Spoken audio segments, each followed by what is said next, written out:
Hello there, everybody. We are live today with Splat Reunion Online Qualifier 2 as hosted by the Splatoon UK community.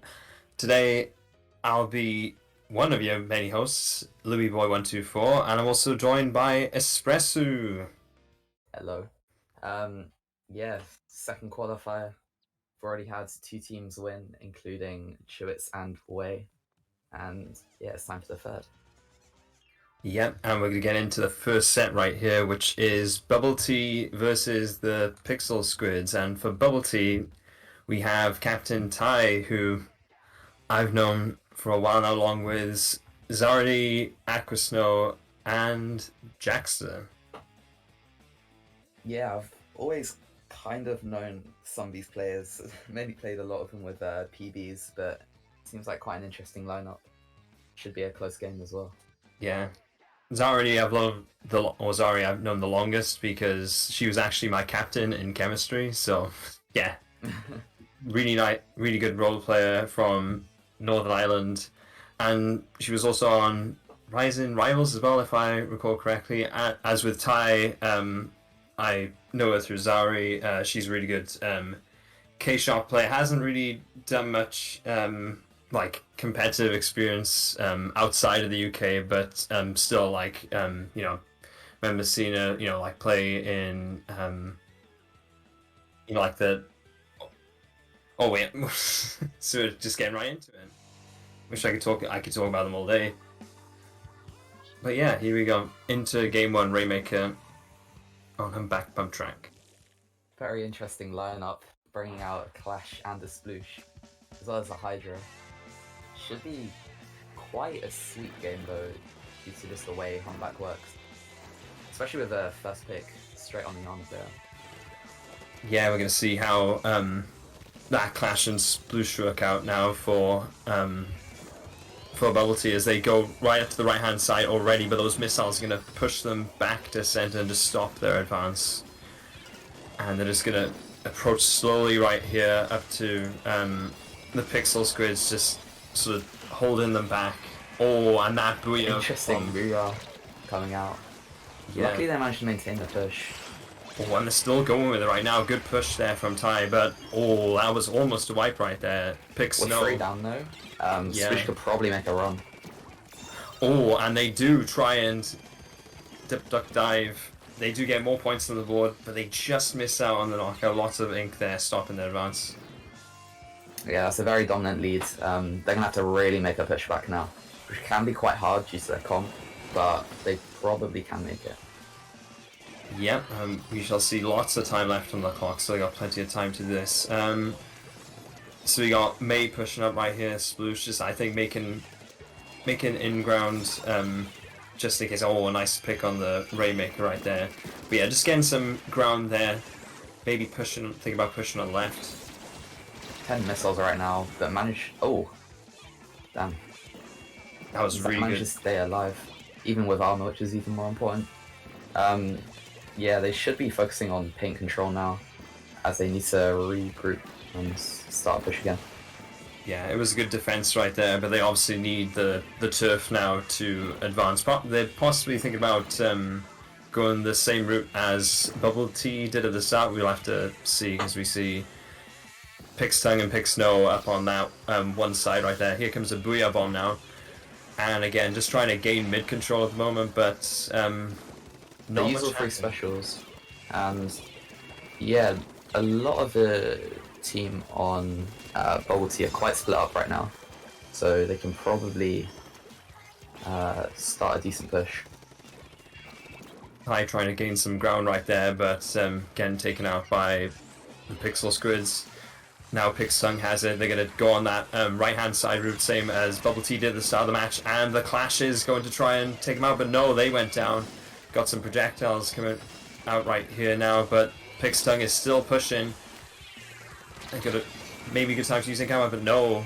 Pixsung they try to make a run, but they just ended up stopped by the K-Shot and just the massive spam of missiles that they can output. Yeah, something to know right here is they've got a decent control of mid right now as well, Bubble Tea, so that's making life a little bit difficult for the Pixelsquids with their pushes. Yeah, it's going to be very hard for them to push against the Clash, especially a Hydra, which can definitely just stop all their pushes. Yeah, absolutely. We see Salty right here now, looking to get some turf on the right side. Nice. Very important pick. Oh, we get taken out by Tai. And is Tai going to come out with the missiles? Yes, she is. And that's going to just slow down the advance of Pixelsquids right here. Yeah, man, trying to get that mid pick on the far left. Probably pins it down on mid at the moment, as most of the groups up and right on picks. We see May here, maybe planning a route on the right-hand side for another push to possibly finish this, but you can see that the Pixelsquids are trying to mount a defense right here again. Oh, and that was a bit of a trade right there. An important trade, just to stall a little bit, as VR comes out and definitely kills the Rainmaker after that. And the Rainmaker right there, again, not quite reset, but it's just like hanging on the right-hand side. It's important now because there's not much time left for Pixelsquids to get, you know, a couple of essential picks right here, and then try to obviously push for the knockout as Bubble Tea did at the start of the match, and there's not much time left to do that. Yeah, I think the main problem that they're just facing is that they keep going one down at a time. They just never have enough specials to go in properly, especially with things like Armor and VR just dying from hands on flank from Aquasnow. Yeah, I agree. The fact that they're staggered is really, you know, stifling their cohesion at the moment for like pushes and so on. Yeah. Do you However, have they may overtime be able now? to have a last chance effort. Let's see. Even if the Clash is flanking. Oh, they do. They need to pick it up. Lucky right there. Yeah, unfortunate. It was a very interesting lineup, but it did work very effectively. Mainly because they could just get a lot of picks instantly and then make huge push just by using a sploosh with Object Shredder. It really shows how one mistake can really mess up the entire game. Yeah. I'd say the Clash and the Sploosh worked really well for that initial push, and then they just managed to keep the pressure up throughout, really. Yeah, there was a lot of cohesion between the missiles and the sploosh, just being able to take constant space. Yeah, the Pixelsquids did have one good chance, and that's where they got the most points from about halfway through the game. But then again, because Bubble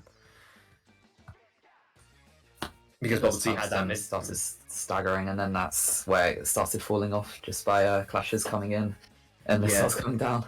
Yeah, it was just the missiles are. I'd say they were like initially really underrated because it's like they're quite crucial in some comps now. It's like being able to like almost stall for time while you either regain ground or just mount a defense. It seems like you always see missiles nowadays. Should we talk about the Pixelsquids while we wait for them to ready up? Yeah, I think Tungsten's might. I've seen him go a lot of splash and shots in the past. Same as Salty, so I think it might be quite an aggro comp with mainly paint and short range aggression. Yeah, because Salty and them are quite similar because Salty's like known for using like tent attacks and like other like sort of meta shooter weapons that are in right now. Yeah, 100%. As well as Tungsten splash. well. Yeah. I think it might be quite hard for them to play against them due to just, I know Aquasnow plays a lot of weapons, including C-Jet and V-Jet, which definitely slow them down. Yeah, they got that range. Alright, so... Yeah, we going into the second game. I'll control Makoman.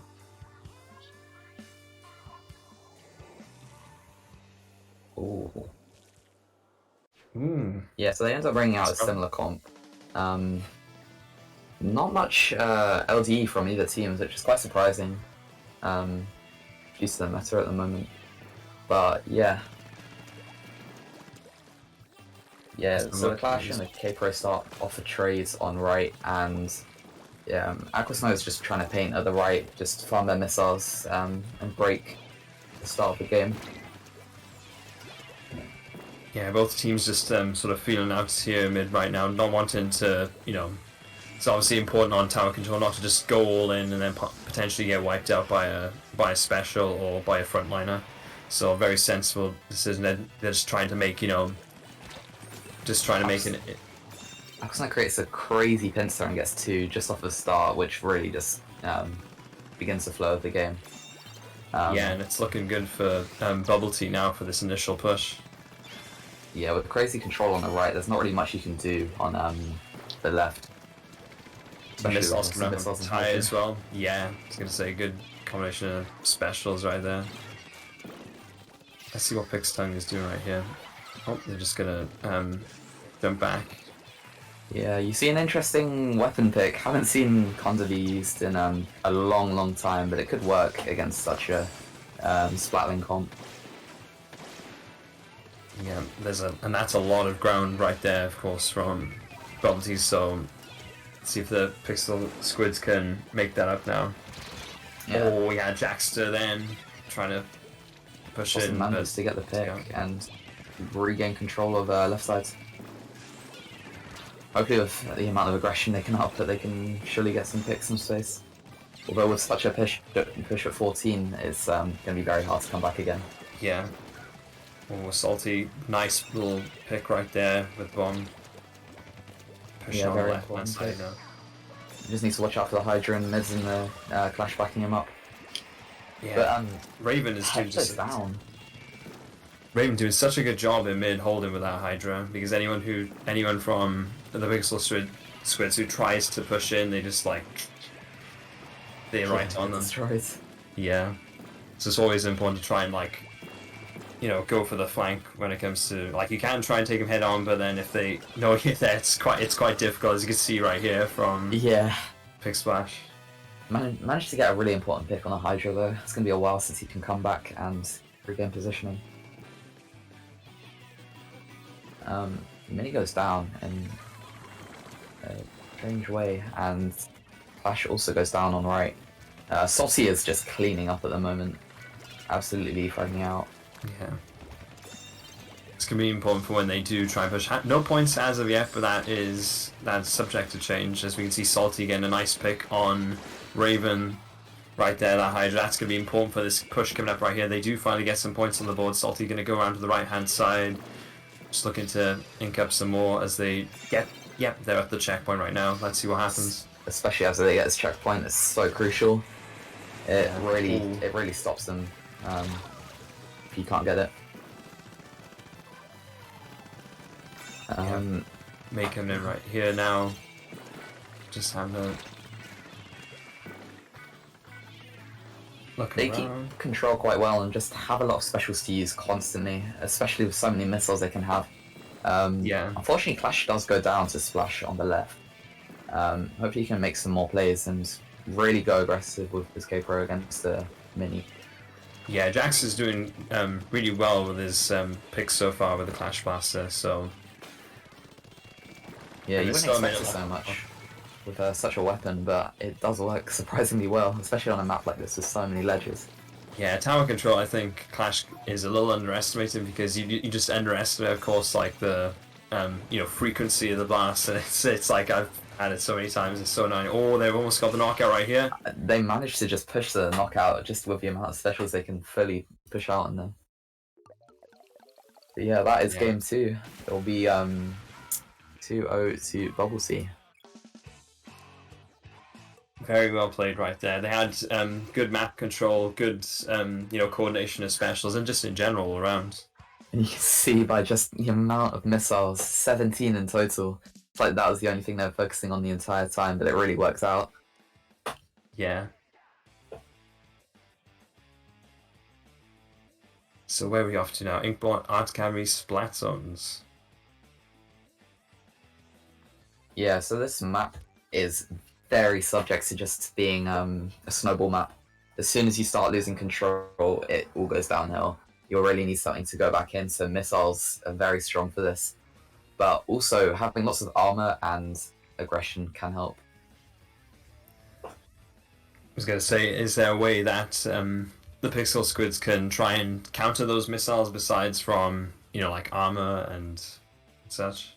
I think the best way they can do it is by either running like a double inkjet armor comp and just absolutely going in, especially using Salty's crazy frontlining skills, and essentially having tungsten on Kunda again, which would probably be better on this map due to torpedoes and more armors. Yeah, we'll see if they go down that route right now. Meanwhile, for Bubble Tea, I think they're definitely going to stick to the missiles, as we've already talked about. Trying to think if they Jack's definitely know what way works.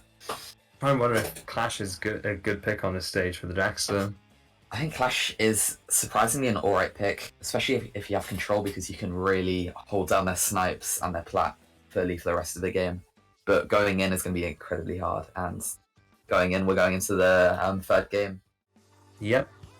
Game 3, here we come. Yep, sticking with the Clash right there is Jackster. Yeah, very similar comps. Instead of opting for the splash, which I think is actually the better play, special charge is very good. I mean, special spam is very good. And, unfortunately not many people running LD, which is, you can see it as good or bad in this meta. You could either spam it or play back a little bit.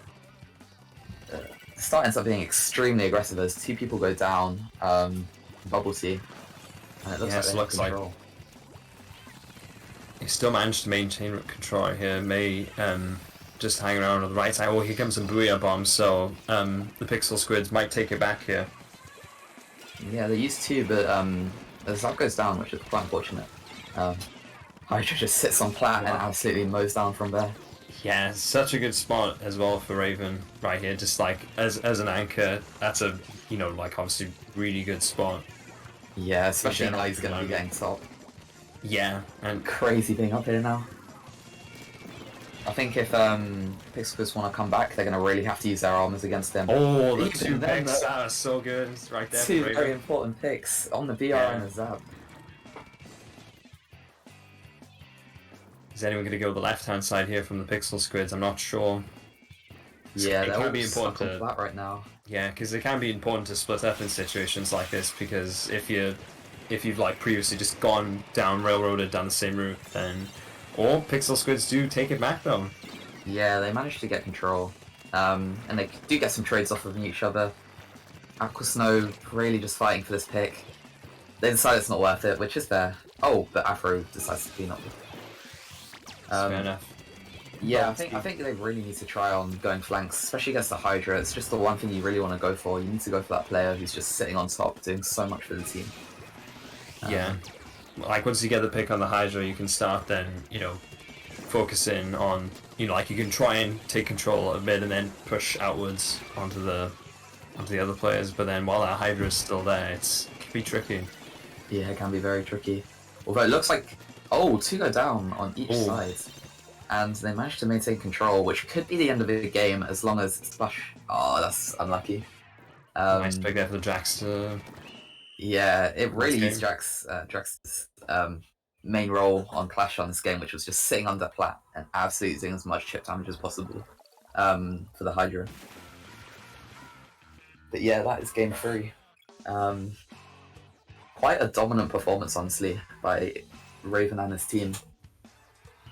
Yeah, Bubble Tea really were coming out on top in all 3 matches, games even, where they just had a lot of synergy, coordinating specials, and sort of everything you'd want from a team.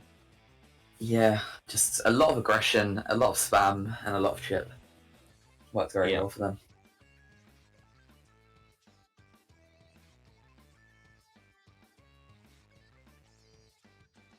All right. Well, we're getting into the next round. Just want to talk about the finals, which are happening August the 6th. Yeah, August 6th at Sutton Beyond Arena. So yeah, this has been in planning for a while, and yeah, it's finally happening. While we haven't got Breeze just yet, this is going to be absolutely awesome. So make sure all you Cool Kids Squids. That was cringe. I'm sorry. Get down, get your butts out there on the 6th of August. Hosted by and run by Pixelsquids, not the team but the player. So yeah, massive job by him, especially jumpstarting this whole thing. So yeah, and it's not too long. Basically, just under a month now, which is really exciting. Also, like to know that tickets are limited, so it's on a first come first serve basis. That's even more reason why you should go book them now. Yeah, 100%. There should be around 30 places or so, and yeah, get them while you can, because it will probably run out, honestly. Yeah, over the next week.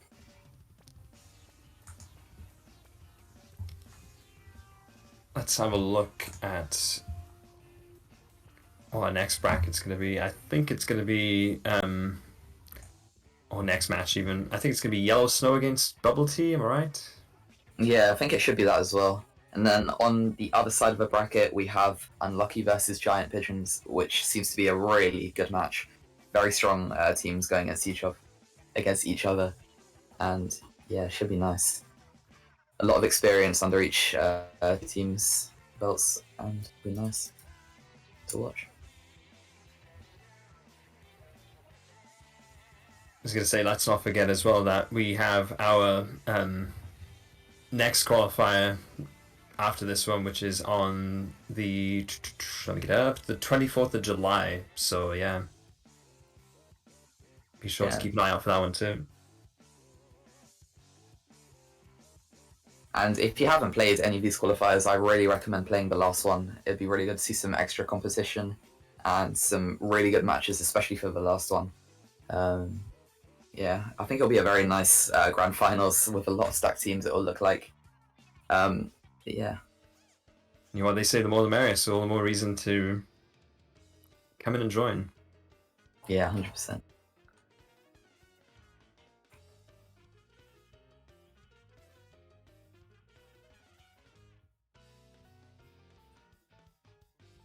Alrighty, I think we have our other cast right here.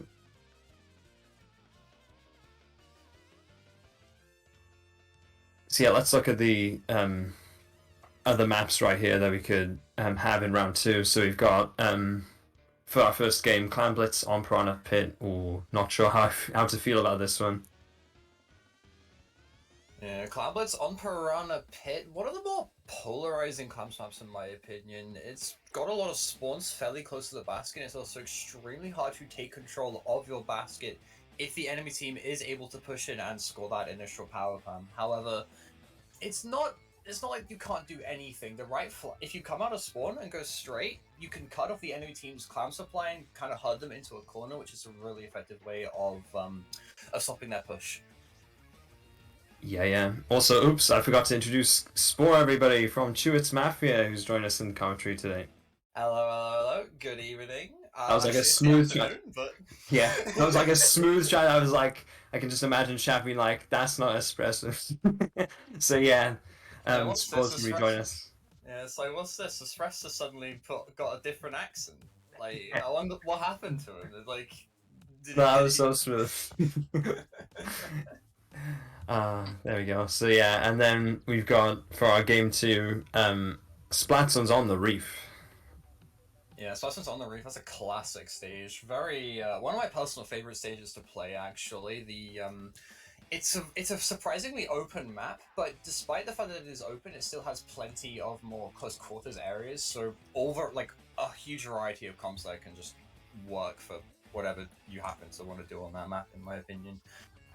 What might not work for you so well, though, is if you run the wrong comp on the third map, Rainmaker Makoma, very specialized map, I think, Lou.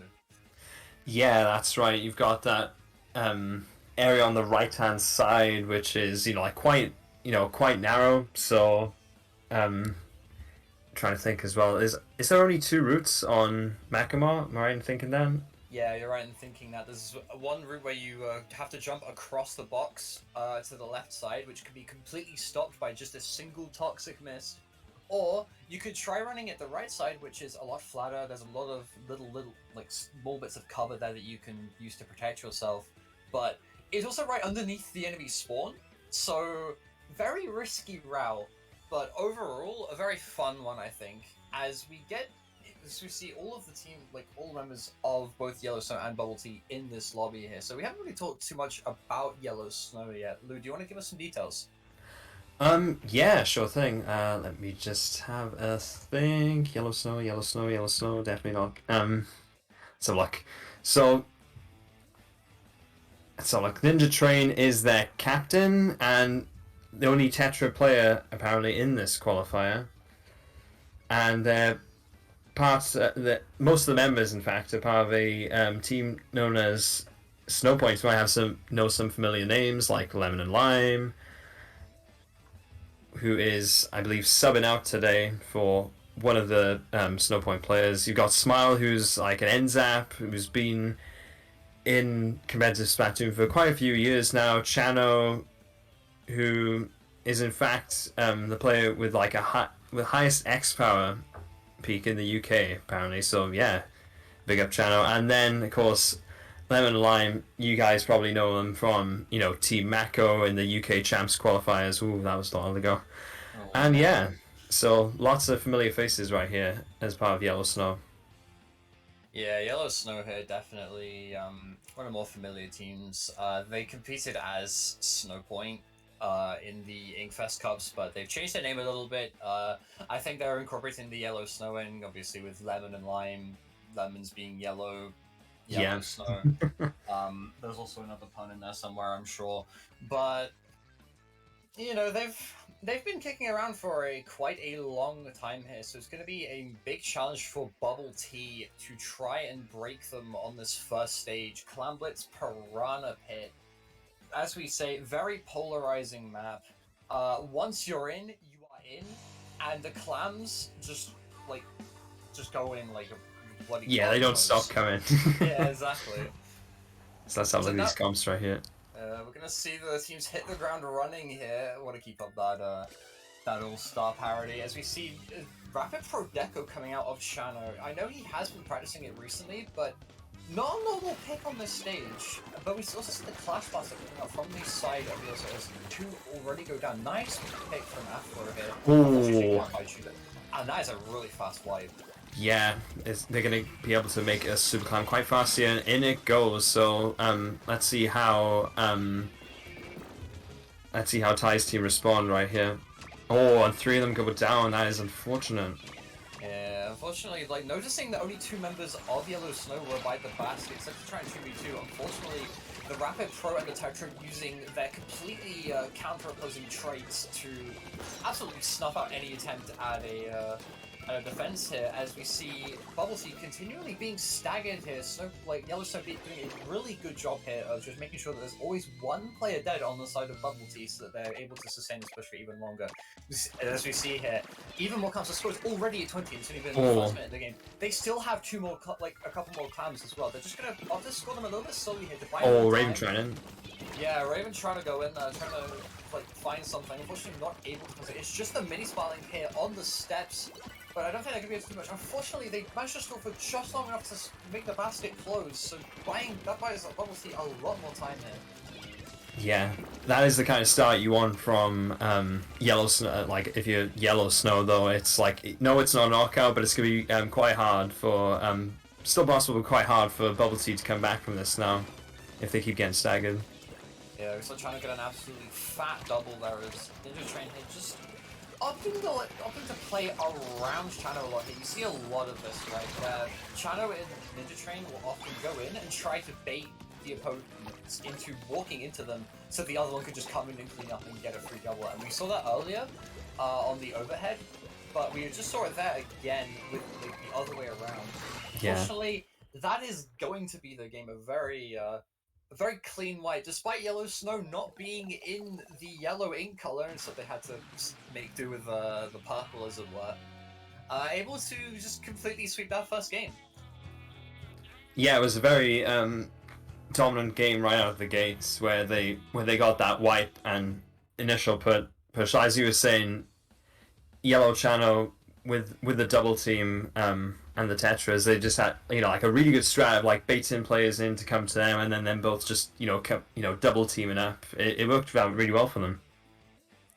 Yeah, Ninja Strain and Chano being two of the core members of the regular Snowpoint team who have been competing together for over a year. I remember them being formed not too long after Chewits Mafia were formed, actually.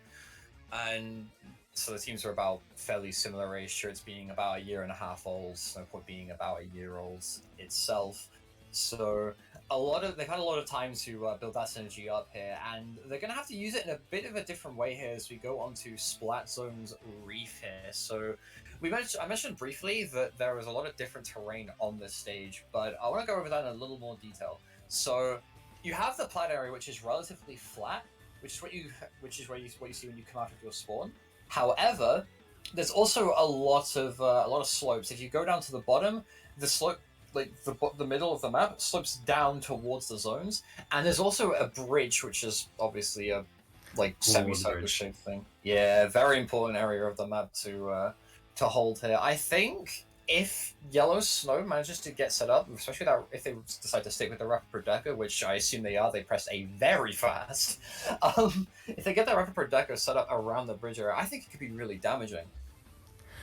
Yeah, it's going to be quite tricky if Bubble Tea try and push in and that Deco's on there. It's going to be it's just going to make life very difficult for them to try and hold that zone while they're sitting on the bridge. Yeah.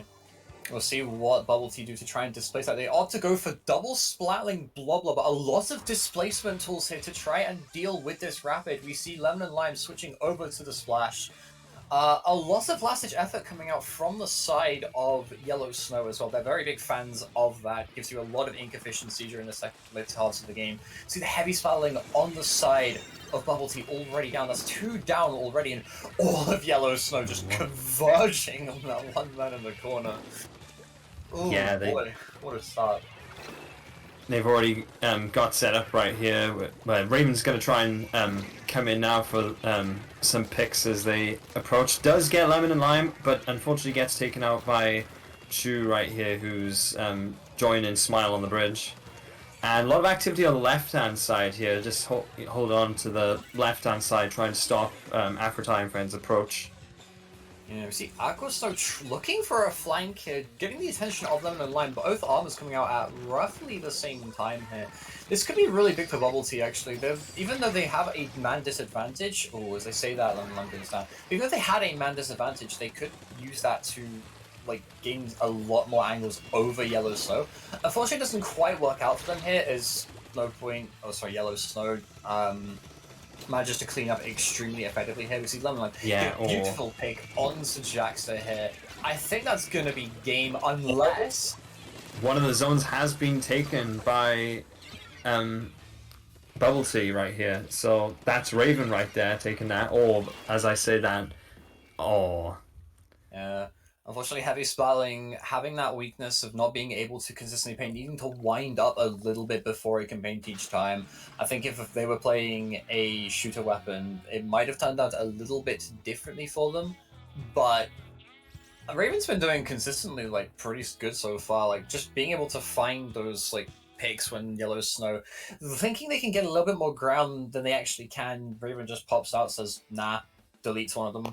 It's really nice punishing play. We saw something similar in the first set where it was Inkblot Art Academy zones, and as soon as Raven got some picks to the side, he was straight up onto the midpoint, and just getting picks for days. So it's Raven's got very good how should I say visibility, direction, knows where to go. So if it wasn't for that, I don't think Bubble Tea would have had a chance in towards the end of that set. And we move on to Rainmaker Macromart here.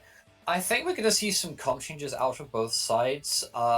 Yellow Snow being massive proponents of these Sploosh-O-Matic 7 strategies that you often see pop up from time to time in Rainmaker. But it looks like, judging by how fast they're pressing A, I think Bubble Tea is also looking to change up their comp. What do you think they're going to be changing it to, Lou?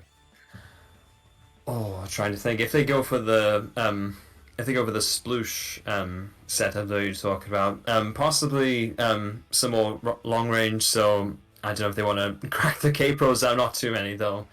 Um, I'm trying to think as well. Mentioned obviously earlier using toxic mist on that left hand side. I'm not sure what Yellow Snow's preferred route is on this map, I would but imagine the left side for this one. so toxic map might be essential here. We'll see what what Bubble Tea come up with right now.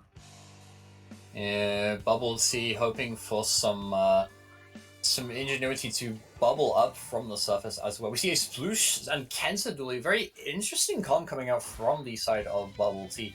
Double anchor on Rainmaker, you don't see that every day. No, that could be important for this from this initial pop right here, stopping the push from mid. Let's have a look. And Lemon Lime's gonna get 2 picks right here, and it looks like they're actually going to come up the right hand side. Or are they? It looks like they're making a route on left now. Lemon Lime just getting all the turf right here, and Rainmaker Holder just making sure not to just rush in. Good play right there. Lemon Lime coming out with the Inkjet, doing wonders for his team as they push up. Oh, but hang on, we might have some resistance, and that could have been a knockout right there. Good stop from Bubble Tea. Yeah, that could have been a knockout right there. Unfortunately, the Rainmaker carrier dying really early, right at the beginning of the push. I say that the push still isn't over though, but the Rainmaker carrier goes down again. Yellow Snow, despite getting such huge advantages in terms of being able to push, being a little bit too hasty or a little bit too slow to run the Rainmaker. As I say that though, that dunk was as quick as anything. Not quite a pizza time, but we'll take it. Yeah, Not they were quite a just pizza time, a bit overcooked, I think. yeah, a little bit. Like it's just about pizza time if it's like a minute. So yeah, almost pizza time. No, but in all seriousness, they just had the plays from Lemon and Lime right there. If it wasn't for them, I don't think that Rainmaker dunk could have happened as fast as it did. That you just saw like them come around the right hand side, getting a couple of picks, and then sort of meeting up halfway with the Rainmaker holder to then use the Inkjet again for getting some more picks, and it just allowed them to like slowly. I say slowly, it was a fast dunk, wasn't it? So just allowing them to get that ground that they needed to get the dunk. Yeah, some beautiful coordination from the side of Yellow Snow. First of all, as you say, you had Lemon and Lime absolutely ripping through the double anchor comp there that Bubble Tea was trying to run. If that, which is really important, if both those anchors had managed to get set up, I think Yellow Snow would have had a much more difficult time pushing in. They did happen to have a V-Jet, which does have the Toxic Mist to, as I say, completely snuff out that jump entirely and limit like Yellow Snow's pushing options that severely. So by snuffing all of those out, that gave them a really clean push. Unfortunately, Rainmaker carry going down at the beginning of the push. I mean, things were a little bit slow, but the crucial thing here is Lemon Lime's adaptation, right? Because you saw them go in, they were going and initially they were going to continue going in and going ham, but as the situation became more clear, the Rainmaker push was a little bit more slow. They decided to adapt. They decided to take some high ground, and they managed to use the Inkjet in conjunction with the Tetra to just rain absolute hellfire onto Bubble Tea. And if there's one thing that you want to keep in mind when drinking bubble tea, don't leave it out in the sun too long. It's not very nice when it's like it's not very nice when it's warm. It was an experience right there. Yeah, I can agree. Yeah. Had it one time. Had it one times too many, unfortunately. Let's have a look here. Some of the stages will, some of the other stages in round 2, because we're going to be commentating on. Let's have a look. It's Unlucky versus Giant Pigeons in just a little bit, so we'll be seeing the same maps right here as we just seen in the set, but then we've also got Tower Control, Sturgeon Shipyard, and Clan Blitz Pump Track as games 4 and 5. So if you do get past the first 3 games, those are the maps you will see. Yeah, and I reckon we will go past the first 3 games here. Unlucky and Giant Pigeons, 2 teams, 2 different pedigrees, but ultimately not too different in skill level. I think. Unlucky, we saw them in the last Splat reunion. Okay. So And we'll I've be, just been told by Pixel that we are taking a short break to switch over the casters. So we'll be right back. But don't stay go tuned. anywhere. Woo.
And we are back, ladies and gentlemen.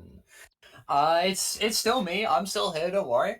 But we switched out Lou for Espresso right now. Lou's had to go and grab some lunch. So yeah, we're gonna be casting this set here between Unlucky and Giant Pigeons, two teams, two very different pedigrees, but ultimately, I think this is going to be a good one to watch.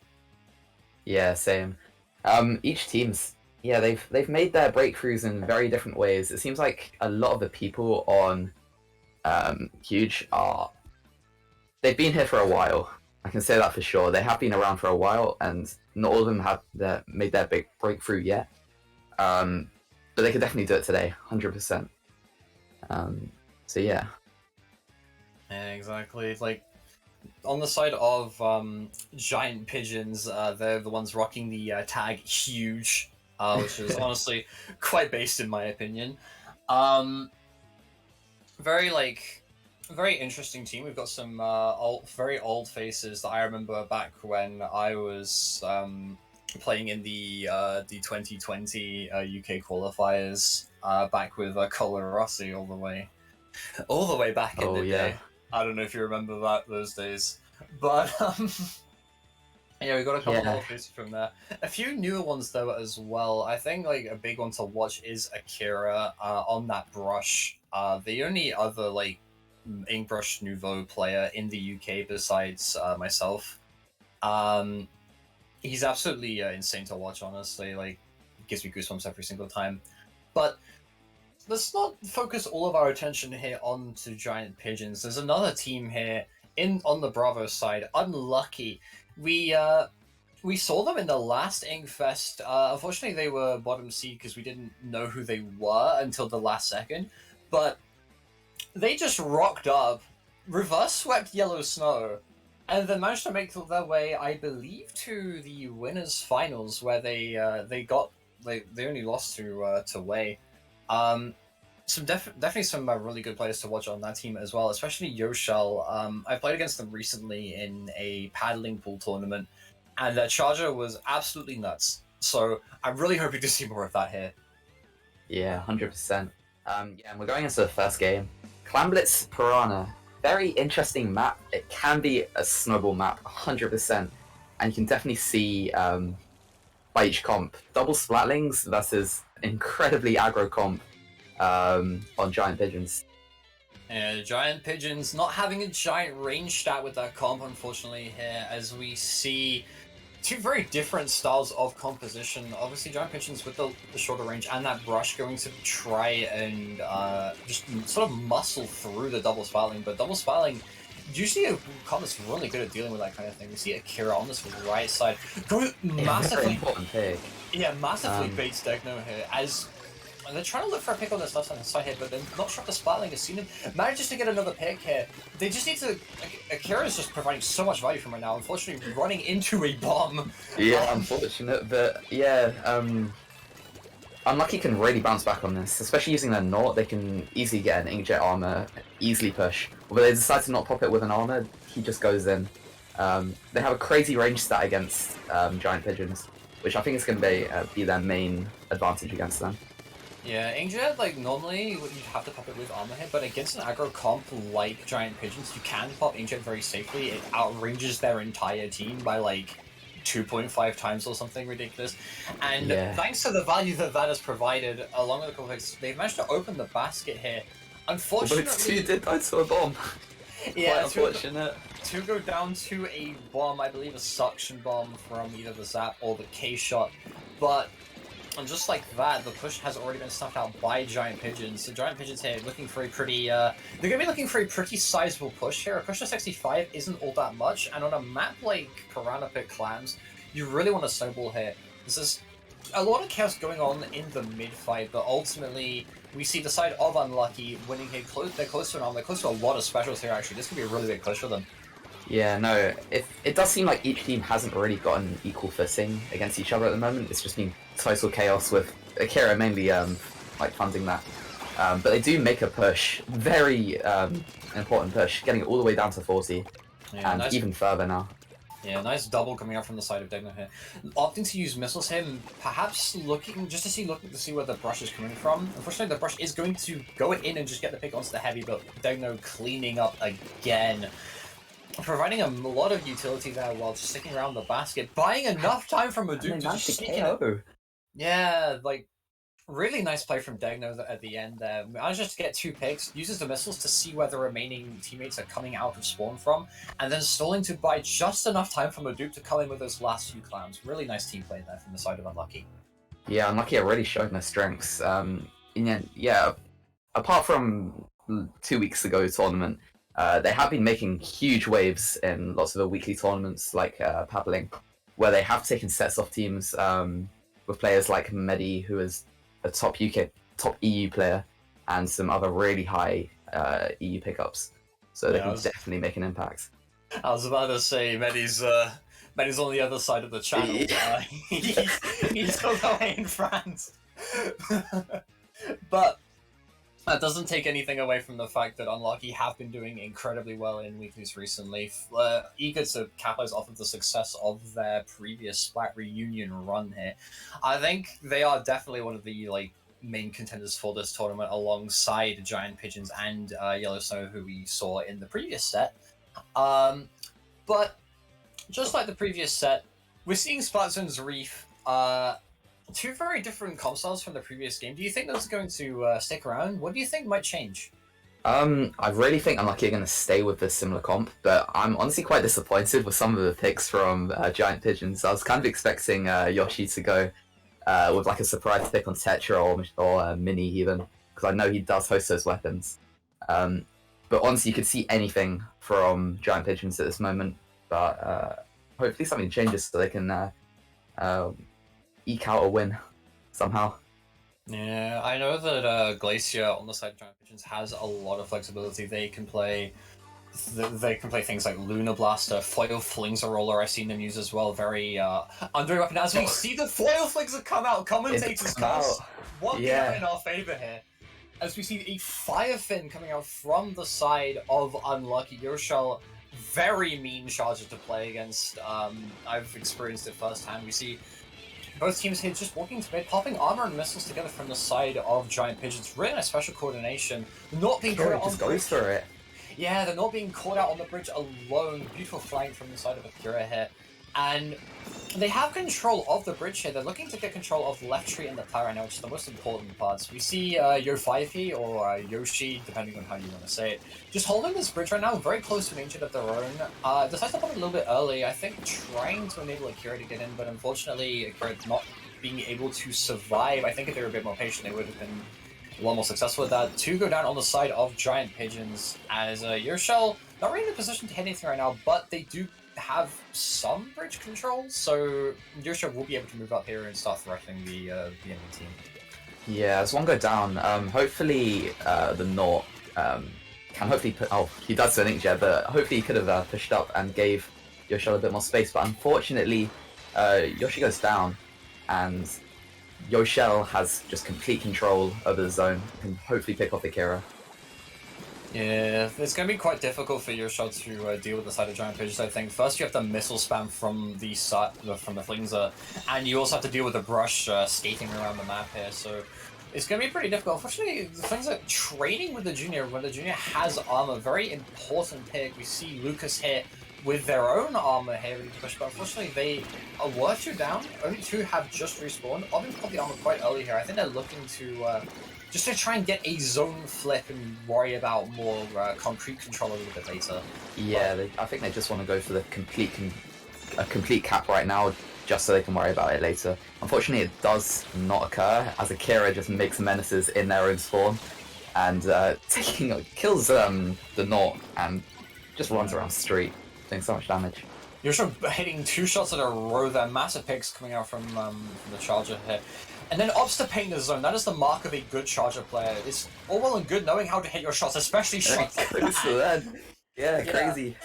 It's all well and good knowing how to hit insane shots, but the mark of a good charger player is knowing when to stop trying to kill and when to start painting. And Yoshel switched modes beautifully there at the end.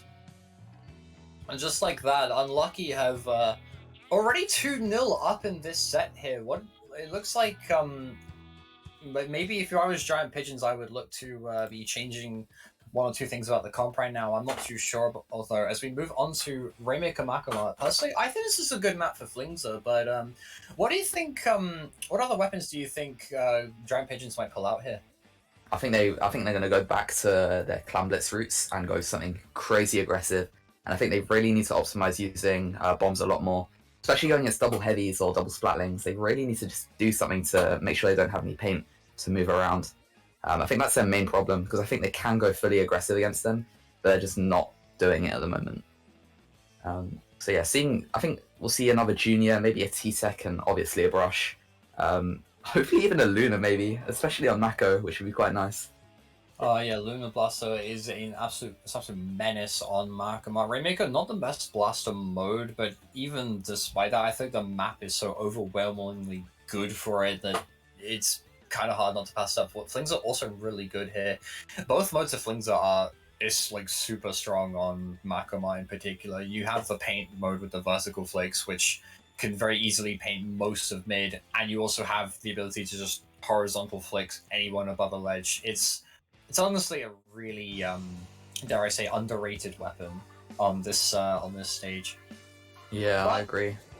let's see what they come out here with. We do see a return to form for the side of Giant Pigeons here. Lucas on the zap here. Yosha opting to stick with the Stingray charge this time over. Otherwise, a really uncommon pick as they get the opening pop here. I'm a little bit surprised by the bomb choices on the side of Giant Pigeons, as they don't really opt for any Object Shredder or bombs. And 3 go down due to just not having much control at the start. It's going to be a crazy push, and it'll be so important to get points this early at the game. I think that I have Akira still behind them, manages to draw the attention of 3 games, leaving the Rainmaker carrier all alone here. This should be a really big like punish for them. Unfortunately, not quite mobilizing fast enough. I think it's due just to the sheer amount of bombs that come out from the side of Giant Pigeons here. And Rainmaker already goes to 7 though, like really. Yeah, it's a crazy push. And they managed to just KO. Didn't even realize they just did it straight away. Yeah, auto spec unfortunately blue balling us out of seeing exactly what happened there, but I believe one of the players managed to either managed to sneak in or they managed to hold control. We saw the Brush perspective there at the end. Of course, Brush being a very mobile weapon, so you get to see a lot of things happen from the Brush perspective, but not when the Brush is happens to be away from those areas, if that makes sense. And just like that, Unlucky have already 3-0'd. An absolutely fantastic showing from them. I'm really looking forward to this this next set. We've had 2 fairly one-sided sets on stream so far, but that is looking to change here. Both teams being about as dominant as each other against their opponents as in these previous 2 rounds, and now they have to play against each other in winners finals. So let's see what stages they have to play on. So I think that could be pretty important for them, I think. Yeah. Ooh. We start off the winners finals set with Rainmaker again, except this time it's on a bit of a different map. Makamart is very cramped, very claustrophobic Rainmaker map, but we're going somewhere completely different for Rainmaker this time. We're going on Blackbelly Skate Park for Rainmaker. Traditionally, also a fairly claustrophobic map, especially if you played it on zones, you'll be very familiar with how often and how hard it is to deal with tri-sloshes on that map. But on Rainmaker, the top of the map, it's almost as if it's been sliced in half. It being very flat for the most part, with a few little like ledges here and there. But otherwise, a much more open map, much more favors completely different things, as it were. So, do you reckon we'll see a change up in any of the Rainmaker strategies from either of these teams here? Yeah, due to it just being such an open map compared to the Splat Zones variant, I wouldn't be surprised if I saw Yoshel on C-Jet. And I think keeping a similar comp, but maybe Shooter versed instead of such a Splatling map. Hopefully they can just really go aggressive with their bombs this time, and really pushing with the C-Jet though. And you are going to need aggression here to take care of Yellow Snow. Obviously a team that relies a lot on bait and switches. So if you manage just to catch them out on the bait fast enough so that they can't switch in time, it can be very it can be pretty effective against them, I have found. having played against Snowpoint as a team for so long now. But we'll have to see if Unlucky can do that. In the meantime, Yellow Snow also might run some fairly different content. I know Chano is a massive Spruce 7 fan, holding his 2900 XP is with K-Shot and Tower Control, but he is also a 2800 XP Splush-O-Matic 7 player in Rainmaker. So, very versatile menace, but... And it's not like he's just hit that once, he's hit that many, many times with that 2800 on Sploosh. It's very dominant on it. I think they're going to stick to a very short-range comp, and it's not like Train and Lemon Lime can play a very strong bait and switch, since they both do play Julies, although Lemon Lime is going to be more on a shooter role at the moment, I think. Yeah, Lemon Lime being known for those end parries back in 2018. Unfortunately, end parries have fallen out of the meta pretty significantly in the past few years. Not to say that end parries still don't have a use, personally. I believe that they're a really good weapon to run if you just want to spam Inkjets all day long. But yeah, it's otherwise hard to justify using end parry in your comp over something like Splash or Tentatek, which we've seen Lemon and Lime on a lot more in these past couple of tournaments. We might even see a Squeezer come out from them. I know that they were playing a little bit of that in the previous Splat Reunion qualifier. But I do also reckon that they are going to keep with their short-ranged antics here, especially with Blackbelly Skatepark having a lot of flat terrain, especially moving up towards the goal. Absolutely perfect terrain for Tetra to use. If Ninja Train gets in, if Ninja Train gets in on your top left or on their top right, whichever perspective you're looking at it from, they could just roll around 3 times, and then if things get a little bit too crazy, there's blocks them to hide behind, or they could just drop off and go for a really quick flank. It's really dangerous. Yeah, I think both teams are extremely susceptible to just absolute aggression from each other and just going down in wipes. Whereas you wouldn't see from other teams, they would go in wipes down so much, like Bubble Tea. Probably wouldn't see them all going down at one point. You would 100% see Yellow Snow or Unlucky go down all at one time, due to just pure aggression in their comps. Yeah, so I think Smile, he is a support player, but I have been seeing him recently play a lot of Squeezer, and if they really want to just drop down armor, they could just go Bubbles, and I wouldn't put it past him doing that. And it could be a really nice push. Yeah, armor in Rainmaker, not traditionally the best of picks. Armor, like, being a special that doesn't necessarily enable your options to push more so just makes whatever options you have more consistent. So if they feel a little bit risky, I think they could just drop armor and go for Bubbles, as you say here. I have also seen Smile play K-Shot as well, so it might not necessarily be a Squeezer. They might drop armor, but in favor of another Tentamissile weapon here. But that said, we're about to see if our predictions are right here as we get into this game on Rainmaker Baba. Yellow, so finally in the yellow, we do see a K-Shot come out from the side of Smile. I'm 2 for 2 on this right now. I want to keep this up. Yeah, you're doing this. 3 object shredders on Yellow Snow.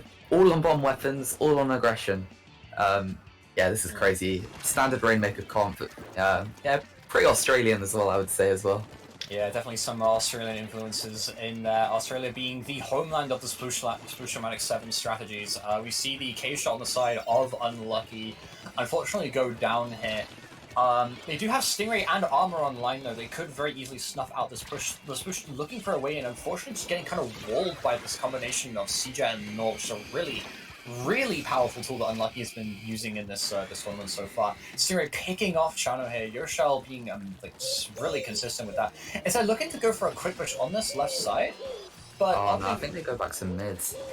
Yeah.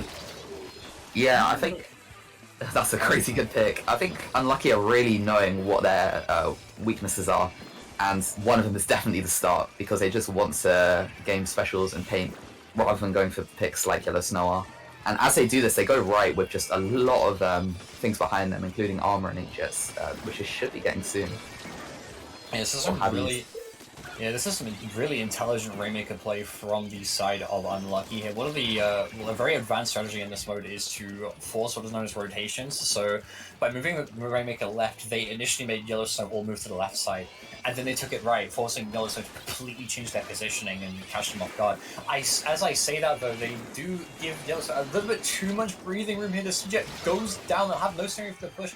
A trade comes on the ring, but it is only the Nautilus here. Nautilus might be able to wall here, unfortunately ends up going down as well. You see Yoshel managing to get the pick here. If they get the pick on the Tetra, this would be huge. The jump goes down, it's just the Tetra. The Tetra's going to continue trying to sort. Unfortunately, Degno able to clean up here. They managed to stop the push, but they've let it go to 13, which is a massive push for the side of Yellow Snow here. They'll be looking to hold that lead for the rest of this game. Yeah, however, I wouldn't put it past them. They do have to go against 4 bombs, especially as Sploosh is just going to be spamming that, as that's really its only defensive capability. Although Madrid does go down, which is really unfortunate because they don't have an armor anymore. But they do go 3 down on the side of Yellow Snow, so they could make a really important push. You just need to find where the shot is. They just need to find where the shot is. I can't even see the shot on the map right now. They've actually backed up 2 missiles. Tetra looking to drop. The Inkjet might be able to take them out, though. Unfortunately, never mind. The Train taking out the Inkjet, though. That's a massive pick for the side of Yellow Snow, and that gives them the freedom to just sort of set up and spam bombs. Unfortunately, they also go for a little more aggression here. Madrid manages to get the pick. But they're not really able to find too much room here. If they get the pick here onto 11 and line, that'll be huge. Unfortunately, missiles just coming out again. K-Shot able to pump out so many missiles over the course of the game.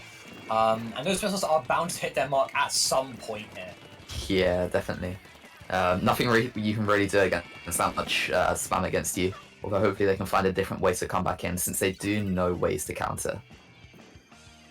Yeah, Yoshel has been like consistently providing a lot of picks from so far. Already on 11k on the CJ here.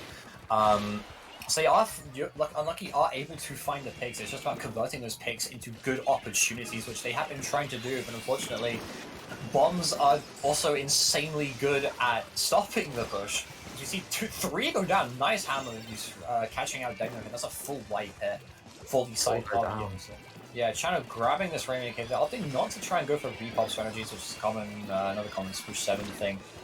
However, that initial push has activated Unlucky's last-ditch effort, so it's going to be a little bit difficult for them to get in. They managed to push all the way to 10, but unfortunately they go 3 down, and there should be a wipe here. Tetra being alone on this right side gets caught out here by the Nord, and that is a wipe, very delayed wipe as well, so it will be a 4v3 for the side of Unlucky as they go into mid here. Yeah, definitely. I think the way they need to get back in is by getting these 1 picks that are incredibly important on weapons like the Sploosh. However, they do trade, and the Sploosh does go down, which is incredibly important as they have not as many bombs as their defense. Is only the T-Tech alive right now on this front. They probably looking to pop Jet soon. Unfortunately, decides to drop and take the fight. There's no one actually watching the front, but managing to win the fight. English is trying to take out the ring, but they're not in a really dangerous position here. They could get a really nice push here if they just move the Rainmaker a little bit further forwards, not close to its own engine. Opts to go for the flank, but I think by giving up that flank, that gave Yellow Snow the perfect opportunity to just run at the Rainmaker and take it out. And that'll be 3 down on the side of Unlucky. Degno unfortunately getting caught out by an Ultra Stamp here, and that'll be the first game.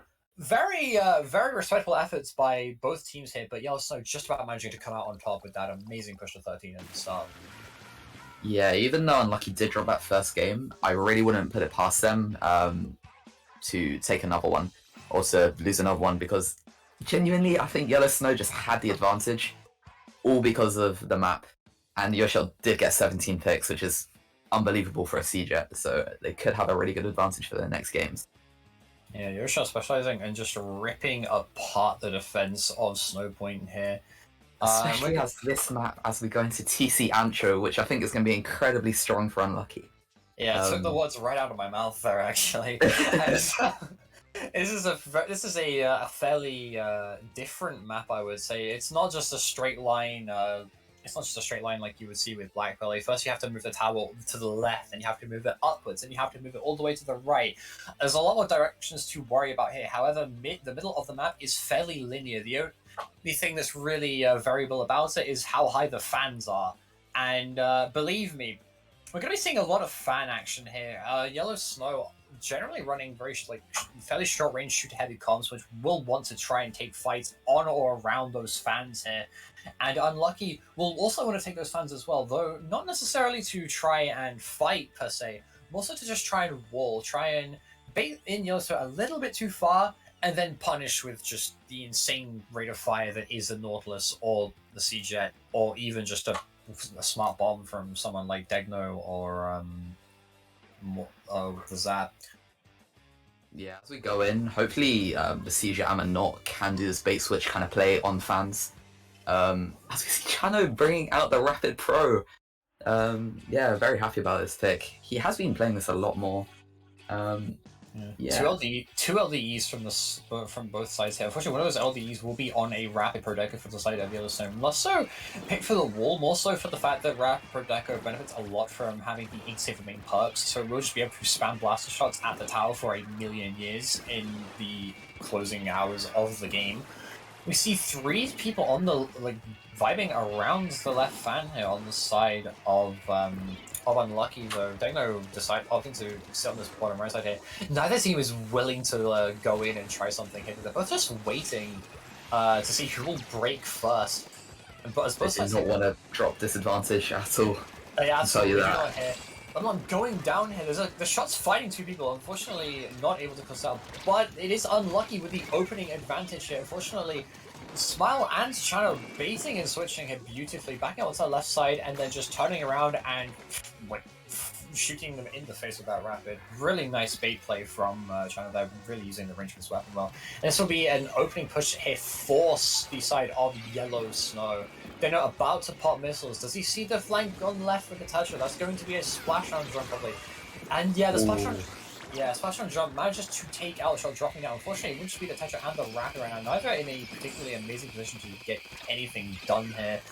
But Yellowstone do hold the middle of the map here, as we see Chano just opting to play a lot more objective this round compared to last time. Instead of trying to be more disruptive, that way he does try to play more on the tower, before she gets punished for it, as there's a bit of a chaotic mid-fight here. And Yellowstone still want to go for the picks. They just want to go aggression. They only want to play for the objective, and they want to go hard. I think that's their main advantage against them. Just not letting them build up specials or group up. This is the main thing they need for armors and inkjets and missiles. As they go through, they just keep taking space and keep taking picks. Hopefully they can get this checkpoint, and once they get it, it's going to be very easy to Venom. Yeah, Yellow Snow adding, funnily enough, a patch of Yellow Snow on a sunny winter's day. You just be treading around in the snow, but one wrong misstep and you've stepped in the unholy substance. The Yellow Snow. Indeed. We see, and Unlucky has been doing that a little bit, unfortunately, throughout this set. But they're looking to change the tide setters. They managed to take out 2 people on the left side. Beautiful double from the side of the north. The shot rallying their teammates around the tower here. They could take the plat here. Unfortunately, Tetra on the flank here, taking the North's attention away. This could be really big for them, trying to... A very important pick, though. Dying at just the wrong time. Unfortunately, not buying enough time for their teammates to get control of the plat, as we do see this North just opting to play safely around this right fan. They'll probably want to use the inkjet to... Yeah, there we go. Very important inkjet. Yeah, inkjet. Absolutely sitting on the spot. Manages to pick off Smile here. Smile being a really important part here of the Snowpoint defensive strategy with the suction bomb and last ditch effort. And then trying to take out, unfortunately decides to jump into the north, which doesn't go very well for him. But as I say that though, they've added the plat a little bit too much here, as your shot is forced to jump out, and just like that, Snowpoint have managed to defend for the time being. Yeah, the North and the Not on the Charger do know when they need to stop, so they just go back. And Unlucky have been doing a really good job of just realizing, hey, Yellow Snow doing this to us, let's just do it to them. We just go full aggro and take picks and spam specials against them. And it did work, they just didn't get far enough, that's the only problem. Yeah, it absolutely worked for them in their favor. I'd like to see, they just need to keep that up, as we see Ninja Train going a little bit too hasty to go down. A nice shot here from Euroshell here. Very close to that Stingray as well. Knows that there's someone on this bottom right side, or they're just being overly cautious. I think whoever was there is probably jumped out in the meantime. You see them not on the right hand, opting to use Inkjet here. If they manage to get a single pick here, especially onto the Tetra, it could be absolutely huge for them. The Stingray comes out, the Inkjet comes out. There's 2 down on the side of Snowpoint. The only thing that can stop this tower now is Rapid Pro, as last ditch effort is about to kick in fully for the side of Yellowstone, but the Rapid goes down! Very important pick. Just from bomb spams, they can really take this checkpoint. And once they get to office, oh, but they can't get checkpoint just yet. Once they get to office, they can take as many points as they like. Although 3 go down and it's the end of their lead, or the end of their push, but they have a big lead now. Oh, it is a big lead if you look at it from a player's perspective, but from the numbers perspective, it is 4 points until the lead. No checkpoints in between it either. This is going to be a really important defense here for the side of Unlucky. 34 to 37. We see Ninja Train opting to go in again. Unfortunately, going in too early, getting punished by the Inkjet here. The Inkjet getting punished. It is the missiles being used by the side of Slipman just to force out that Inkjet. Absolutely beautiful special use. Ninja Train is already back. That QR activating. There is armor on the standby for the side of Unlucky. They need to pop it soon. If they pop it now, the Tetris survives, takes out the zap. There's not much, but they're not. They just jump. No.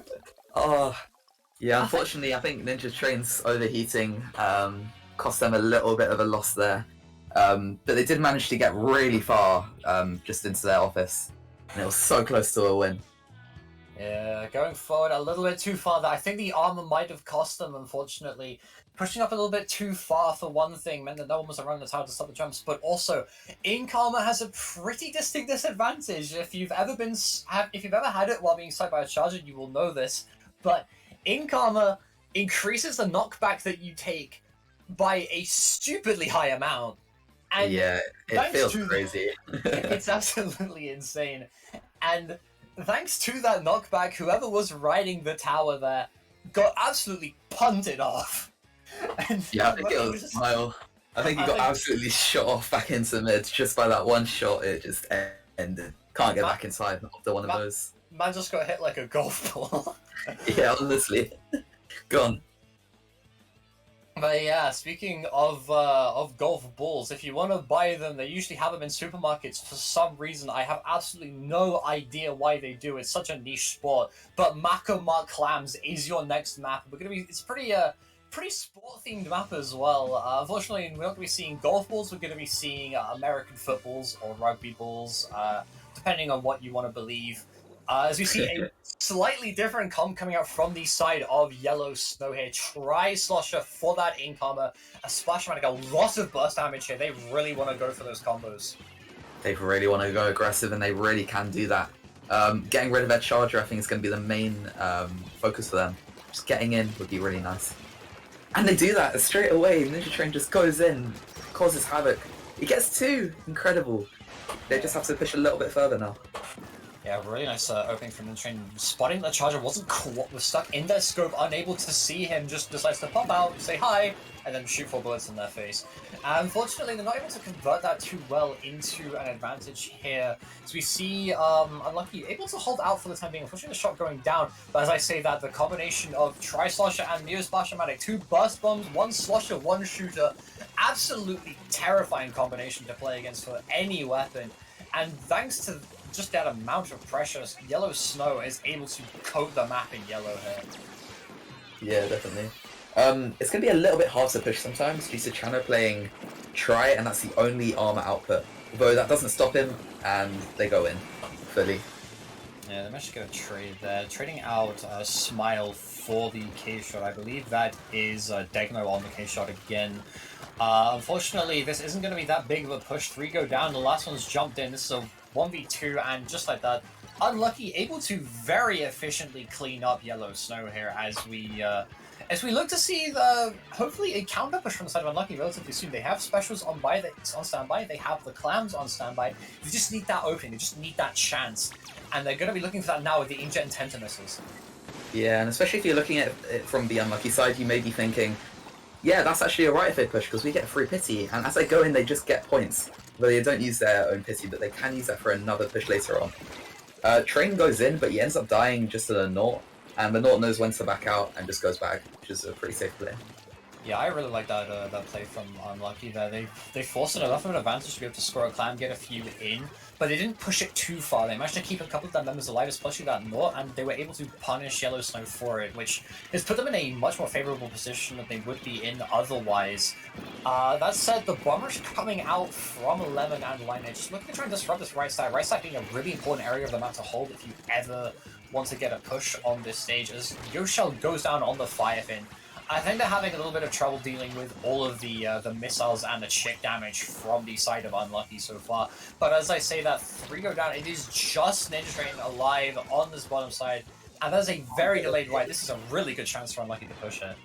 Yeah, Unlucky have an amazing counter push going. They have 2 specials, very aggressive as well, Inkjet and missiles. If they can use them in coordination, they can easily get a pick on one of their important players like Chano or potentially Smile. But this doesn't stop Train from just going in. Unfortunately, he does go down, and Smile can't really help him too much. And Dekno goes for another pick. Hopefully they can pinch that as 3 go down. Yeah, Dekno using those missiles to force an advantage state just so he can win that 1v2 fight. Really nice use of the missiles there. Inkjet coming out mad just to get the pick on Smile. Beautiful shot from the Nautilus here. Unfortunately, I think Yellowstone might be able to defend him, not unable to get onto the top right. Ends up going down as they try and force the advantage. But they score the power climb! One more climb will do it. 3 points, I mean. Yeah. Hopefully they can just close it out next push, but who knows? This could be the knockout, honestly. They'll have a really big penalty to get through here. Probably the maximum penalty, I believe that is for clams. 40 points is a really big penalty to chunk through. They only 2 powers and 2 regular clams if they want to try and get a knockout here, but they don't really need to play for it in all honesty. They just need to make sure that they get these next couple of defenses off, which they seem to be doing relatively well here as Chano goes down fairly early in the push. 3 go down on the side of Yellow Snow here before they're able to get too many clams in. And just like that, it's a wipe, another really delayed wipe. Unlucky doing a really good job here of delaying their wipes as Yellow Snow remains staggered as they come back into mid here. Yeah, as mid starts to go back to neutral, I really think Yellow Snow could get a really good push. All of their weapons can get specials really fast, and all of them can push really well. Unfortunately, Unlucky do have a lot more clams, and they score, only needing 1 power and one normal clam. Yeah, Dekno, managing to open it up for them here. Goes down fairly early in the push, but Yoshell able to sneak in a few more clams, so that's not going to be enough for the knockout. But I reckon a single power clam will do it. They do have it there as in the form of the pity clam. But right now, your priority is not looking for a score. Right now, your priority is stopping Yellow Snow from approaching your basket. So they pop the incomer here. Chano managing to get the score up. Yoshell able to hit 2 shots in a row on Chano. They're snuffing out any chance of him having any more impact on the push. Unfortunately, Ninja Train is in their spawn right now. And they get the clam. They just need to jump. It's over. They just managed to get in. They just kill all of them in spawn and they go in. The Charger can't do anything against a defense like that. I mean, against an attack like that, and it just crumbles. Yeah, the 2-pronged threat that is Yellow Snow, much like Yellow Snow itself. On one side, you have to worry about accidentally treading in some of it. On the other hand, you might also have to worry that there might not actually be any there, and you just think, oh, this is perfectly fine. There have been no wild animals here in the past, week or whatever. Nothing's done anything here, but absolutely phenomenal push at the end there. There was a little change up in the strategy of Yellow. So we saw in the previous pushes that they were going for a more frontal approach, and they were continually being punished for it. And it looked like they were going to do the same thing again, as we saw Chano going in that front side and immediately getting punished for it by Yoshell with those 2 shots. But what was different this time was Ninja Train. Ninja Train able to flank around and get into their spawn and providing some absolutely insane picks for the side of Yellow Snow, which they were able to just convert into a very clean win right at the end there. Yeah, and as we go into the 4th game, I really think the 2 games that Yellow Snow have won on have really been in their advantage due to just the maps and how their comps work.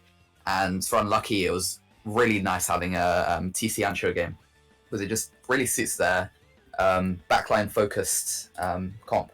However, this map is going to be very equal, I feel, on both sides because you can go aggressive and you can go quite defensive. So we'll just have to see how this goes. Yeah, it's a very linear map here, so a lot of the more subtle flanks that we saw in the previous match there, especially in Ninja Train, are going to be a lot more difficult to pull off here. Wahoo World, you can split it into 2 halves. You have the top mid and you have the bottom mid here, and both teams have adapted accordingly. We see an Elita and 52 coming out for the side of Unlucky just to try and hold that top side, and we see a 52 and a Rapid Pro Deco double wall from the side of Yellow Snow just to try and make sure that they don't lose too much ground on this very important top side here. Elisa gets a very crucial pick all the way back on plat, and two go down on Yellow Snow's side. And this is really the point where they need to set up, and that's their main focus. If your shell can get far enough and just set up without any of their teammates going down, it'd be very nice. One does go down, but they do get the trade on Smile. I do believe that was Yellow Shell actually getting like 2 opening shots there at the beginning of the game, with the junior managing to pop the armor like perfectly to get the 2 assists. This is an absolutely an insane hold for the side of Unlucky right now. We see Chu on this left side. He's going to look to try and cause some chaos to sort of divert attention away from that crucial plat area so that the rest of Snowpoint is able to drop. So see, they have Splatoon and Booyah online. They are looking to pop the Booyah bomb here. If Yoshel is able to find a pick though, this would be absolutely much. Unfortunately, they go down, but the Tetris also go down. It's just a bloodbath here in mid right now. Like, 3 go down on the side of Unlucky here. Dano opting to jump out here instead of going for a more risky play, like sitting behind them and then eventually going for a pinch, which I think is more appropriate given the elites are on their team. But yeah, it's they're very much things are reversed here. Let's see. What a pick coming out from the side of Yoshel. Yoshel's just treating us, just these amazing shots all the way around. Yeah. And it could be the start of their push. Yeah, definitely here. 2 go down. Dano getting a really nice pick there onto London line. Unfortunately, Chu on the right side is managing to stop them for a little while longer. Unfortunately, that is not going to be enough to hold the zone here. This game is absolutely ending in a lockout. 30 to 26. We're not even 2 minutes into the game. Unfortunately, Yoshel had to drop off to try and make a shot. I say that they instantly make up Again and again. The pot shots, man. I'm telling you, the pot shots. They just have to do more and they win. Just a few more. I say that. On a flank. Yeah, you Can can't you get say the... you can't snipe what you can't see, and unfortunately, shoot, I say that the second you pick. Again and again. You can't snipe what you can't see, but what you can see, you can sure as hell snipe if your name is Yoshel here. These picks are absolutely insane. Already on 9KA for an E-liter. That's absolutely mental here. As we're looking through, this will be maybe the last push of the game if Unlucky is able to hold it, which they might be able to do. Unfortunately, not quite doing that. Chu getting some revenge onto Yoshel for those absolutely juicy shots that we've had the pleasure of seeing so far. As we see Chu already pushed up really far. I think this seems to be a trend. Oh no, he mistimes it. Mistimes the jump. Mistimes the jump of the bomb. That's so unfortunate, man. Unfortunately, I think this is when they come back in, and this is when Yoshel goes back to work and absolutely destroys them. 2 specials go down, BR and Inkjet, very possessive, can easily take space. Unfortunately, Not might go down here. Yeah, Not might go down to the missiles here. Yeah, well-timed missiles there. The combination of those with the rapid blast means the 2 go down. And now the back foot is on the side of Unlucky here. They only have 1 pusher. It's going to be hard to do with an E, but Chano goes down. The backbone of Yellow Snow has fallen here. And Yoshel is about to get some. They'll lose lead, but they might not lose zone here. They unfortunately 2 go down. Unfortunately, they can just hold. And they do. Oh. That ending is very surprising, to be fair. I was thinking that they were just going to lock out after Yoshel got these crazy picks. And yeah, Ninja Train's death is pretty reminiscent of that one Twitter clip of him dying to 2 bombs from splashdowns. I mean, from super jumps. On the same map as well. Yeah, I think he learned a little bit from his mistakes there, though, and so that was mostly just a missed time instead of being hard read there. But the score, the only thing that can be read right now, I think, is the score 3-1 to Yellow Snow. A very close set, but ultimately Yellow Snow managing to just pull through that. Their short range maps proving to be too good for them almost. And the longer range maps, not too shabby either, even though they have to change up that comp fairly significantly. Chano, though he has played a lot of rapid play recently, he is a lot more experienced on those shorter range shooters. So yeah, it also makes sense right now to once again plug the finals for this event, which will be a LAN event taking place in Sutton, I believe, right? Yeah, belongs Sutton. So yeah, if you want to come along to that, it'll be on August the 6th. It'll be, I believe, from 11 AM to 6 PM are the times. But yeah, there's only limited space, only about 30 or so tickets. So if you want to get in, you better get in quickly. And yeah, I'm hoping to see all of you there. Personally, I will be there as a member of one of the teams that has already qualified, being a member of True It's Mafia. Yeah, and I'll be there as well as a member of Way. And I hope I can beat you, Thor. And best team in the UK. Hope I can beat you. Oh yeah, yeah, Hopefully. yeah. You can. Yeah, I'd like to see you try.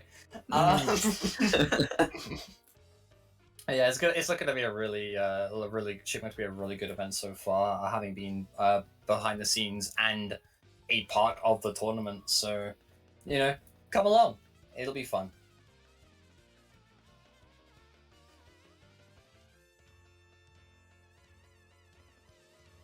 Yeah, I have been alerted by Pixelsquid again that we are going on a break, but don't go anywhere just yet. We still have, I believe, the losers final set will be the next one to be casted here. We're just waiting for one more set between Giant Pigeons and Ink Prompt 2. So once that set has finished, we will get to see who goes against Unlucky here in the losers finals of this Splat Reunion qualifier.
Good afternoon, ladies and gentlemen. We are back with the losers finals of the second Splat Reunion qualifier. Spress has had to have his lunch this time. I'll be probably having my lunch at like 5 p.m. at this rate, but I don't mind. We've had some really insane sets so far. Lou is back here with me on the mic, and we're going to be jumping. We're going to be jumping into a rematch from round one that we from round two, sorry, that we saw earlier on stream. Giant Pigeons versus Unlucky. What's funny about this is the match I took. I took my break to have my lunch. So hey, I get to watch them. I get to watch them this time. And commentate on it. You get to jump in and So I don't miss out. Yeah, you get to see what all the fuss was about from that encounter. The maps for this encounter, however, will be a little bit different. There will be some similar maps to Winners Round 2, but a few different ones there. And we're going to already see one of those maps that we haven't quite seen yet in this tournament so far. I think we might have seen it round one, I believe, in this tournament so far. But we'll be revisiting it for this one. Splatzone's Inkblot Art Academy. Do you want to give us the rundown? Yeah, so Inkblot Art Academy on Zones, very important to like have a solid anchor on this one, because we saw it with Raven on Ty's team earlier on. Like once you get a couple of picks and then you get up on top of the midpoint, then it can be quite difficult then to push into mid. So quite important to have a strong anchor or backliner. And then you've got to make use of the different routes going into mid as well. We saw that some teams didn't try and use all the space they had. So especially on that left hand side where you drop down and then you pop out the one side of the zone. So yeah. Yeah, you mentioned having a strong anchor player being really good for this map. Funnily enough, the side of Unlucky happens to pack one of those. We saw in the previous set, Yoshell absolutely popping off with that E-liter during the last game, Wahoo World. But also on the first game as well with the custom Jet Squelcher, a very strong and versatile backline player here. Will be a very crucial part of Unlucky's strategy going into this stage. It's a fairly linear stage as well, actually. There's not too many ways in. You can drop from one side of play. You could go right or you could go left. There's only 3 angles to watch, and there are 4 players on each team.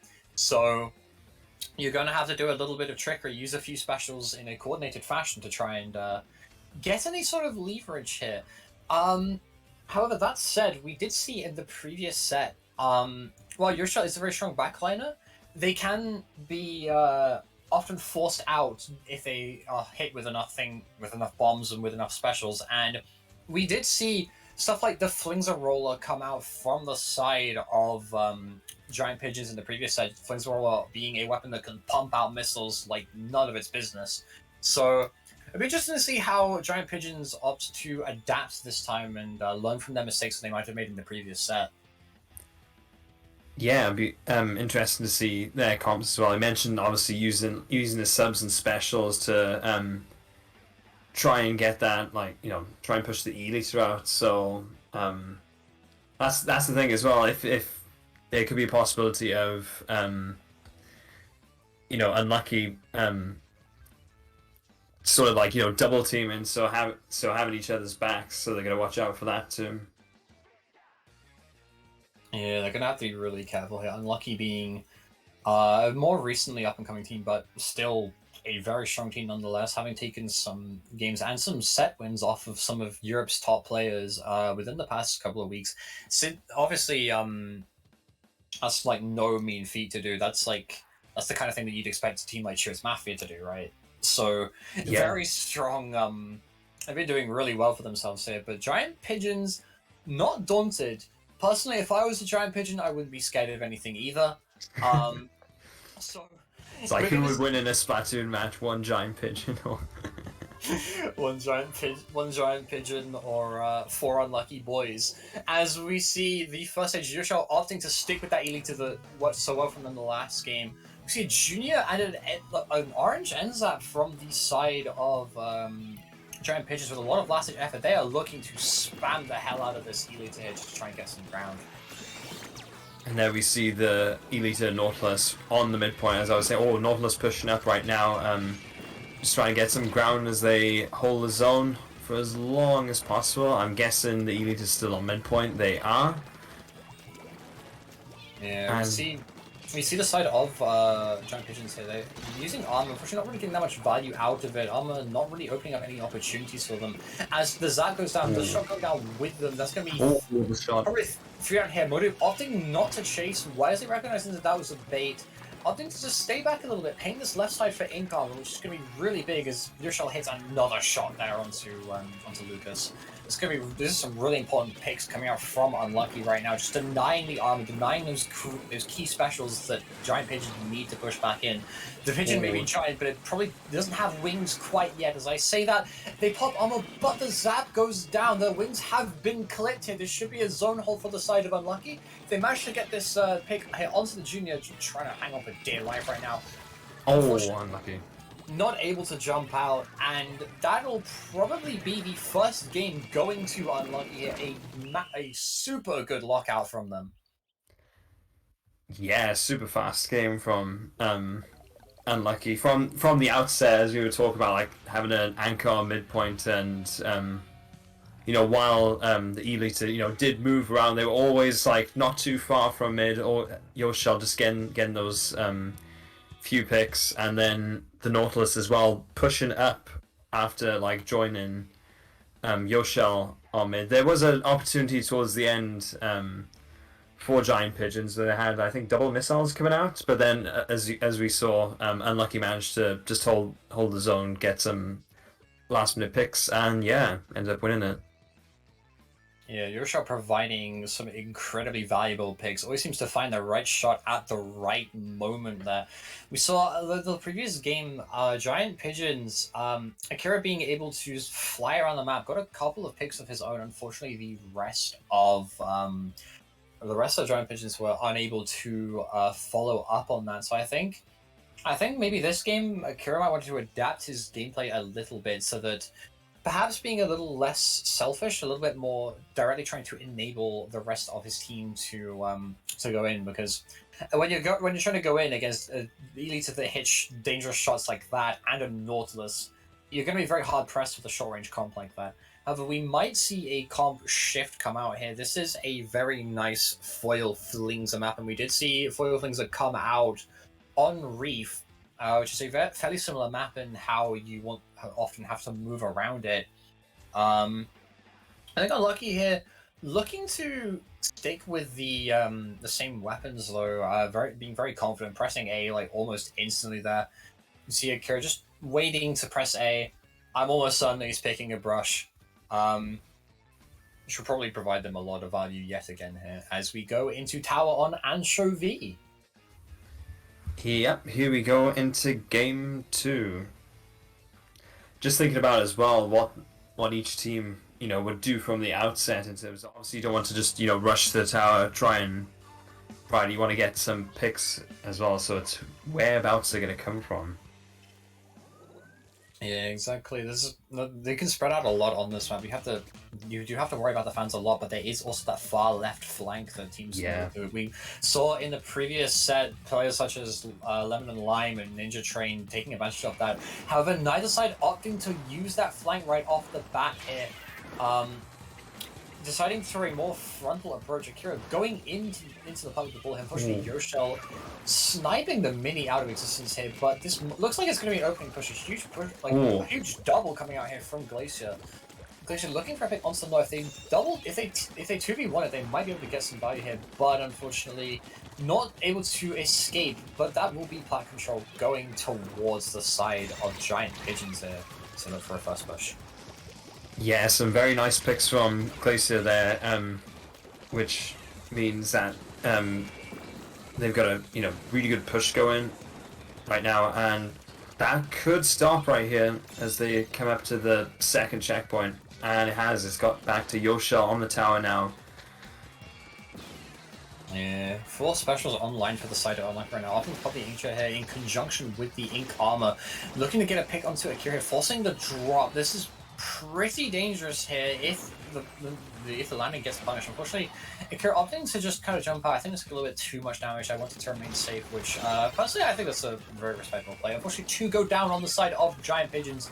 The Nautilus able to just clean them up here. It is now only the Brush alive. It's going to be really difficult for them to defend the second checkpoint. Brush lacking things that you would want on a tower control defense, such as bombs and range. As we see the Inter getting a pick onto the Zat in conjunction with the Stinger here, might be able to get another pick onto the Minion. Unfortunately, just misses, as this is looking to be another snowball for the side of Unlucky here. Yeah, Giant Pigeons then having almost all their players go down once, and again right here, as it looks like very close to the end, though Yoshel does go down. Is there anyone else near the tower for Unlucky? Yes, there is, and they're going to try and push it all the way. Can they do it? Yes, they can. Yeah. It's very unfortunate for the side of Giant Pigeons there, I believe. We saw that Nautilus used an inkjet to open up the plat, and then they got another inkjet just to seal the deal right to the end. The tower control having what is known as a passive special charge effect. So when you are pushing the tower, you get 4.5 points added to your special meter for every second that you have the tower, which doesn't sound like a lot, but considering that a tower control push often lasts for up to 30 seconds to a minute, typically on average. For a lot of weapons, that is over half of your special meter. And Nautilus having a 180p inkjet, it's gonna benefit a lot from that effect here. Although we do see a different style of map coming out here. Cloudbirds on Piranha Pit. We saw this map in the previous set, when the previous time these two teams clashed, actually. So, Lou, do you want to give us the rundown on the stage? Yeah, sure thing. The Clambett's baskets are on the far sides of each stage to go like that long corridor, but then you've got to watch out for you've got a great perch very close by, and also there's a point where you can drop down from spawn, so it's quite direct routes. You got to watch out for that. When it comes to pushing, popping that basket and getting the clams in, it can be a bit of a, it can snowball. It can sort of get out of hand if you don't have your defense down. So it's going to be crucial to try and stagger the opponent here to sort of stifle them getting onto that perch we were talking about near the basket, and just keep trying it to win. Yeah, and staggering, very important for this stage. We've seen Unlucky be able to do that to Giant Pigeons very easily throughout the set through important picks from the charge. I doubt we'll see a charge here, but I could be proven wrong. I am indeed correct. 3 for 3 on the weapon predictions as Yoshel sprints, which is over, to the heavy splatling remakes. We have double splatling, double shot coming out from the side of the Giant Pigeons, though, opting for a very a classic combination of the 10-stack splatter shot and the Kenza splatter shot. Two very similar main weapons with two very different uses here. So we already see the K-shots and missiles come out and get picked onto the Nautilus here. This could be a really good opening for the side of for Giant Pigeons. We see Glacier almost winning now 1v1 fight. Unfortunately, gets taken out by Degno here on the shot. Degno's K-shot, we haven't talked about it too much throughout this set, but he has been using it more for more to actually slay rather than as a hard missile spam weapon that we typically see from other K-shot players. And it is proving to be really good for them here, as they've just managed to open up the basket, and they are cleaning up right now. That is 2 down. 2 coming in behind them, though, but they should just be able to turn around and kill that. Yeah, one of the strong points of double spiraling being that you can just turn around, and this push is going nowhere here, Lou. They did well to just coordinate their specials and time it, though. It does look like they're grouping up quite a bit here, so it's a chance for I can't even talk. Giant Pigeons to maybe counteract this. Then again, from the time of stuttering and stumbling, they just won. Giant Pigeons turning themselves into pigeon pie by the hands of Unlucky there. An absolutely fantastic sweep there. Not much else to really say. Once the pigeon started falling, there was nowhere for it to go but down, and it's splatted on the ground and splatted itself out of the tournament. But not to say that they didn't have a good run. Third place in a tournament like this, very respectable. I really hope to see them again in the third qualifier, which will be coming up in 2 weeks' time. So stay tuned for more details on that. But it'll be a rematch of winners finals in the grand finals of this tournament. Yellow Snow once again playing against Unlucky here. It was a very close set last time, but who knows how it might go this time? Both teams have adapted. Both teams have proven they can adapt over the course of the set as well. So it'd be interesting to see how this goes. Yeah, it was a very close set as I was watching from the sidelines last time these two met in the winners semi-finals. So yeah, it's going to be quite tight, and I think it could go either way, to be honest. Yeah, I think it could go either way. On one hand, you have Yellow Snow, 3 members of Snowpoint plus established top UK player Lemon and Lime, able to very familiar squad, been kicking about in the EU scene for quite a long time. On the other hand, you have Unlucky, very relatively newer team who have been popping off in these past couple of weeks with amazing tournament results, doing well in tournaments such as Paddling Pool, and of course the previous Splat Reunion qualifier where we saw them reverse sweep Yellow Snow in round 1, and then come ever so close to getting all the way to the grand finals, but unfortunately losing to Yellow Snow in the losers bracket and losing to the eventual winners away. I have to put some early into that, man. You know, a bit of a Yeah, W. yeah. So yeah. We're going to be taking another short break, I believe, just to switch the casters over again. Yeah, we will be right back, but don't go anywhere. We have grand finals on the way. It's going to be hype. See you guys in a little bit.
Welcome back, ladies and gentlemen. We are now waiting for the grand final set to start between the two teams we saw in the winners' finals, Unlucky versus Yellow Snow.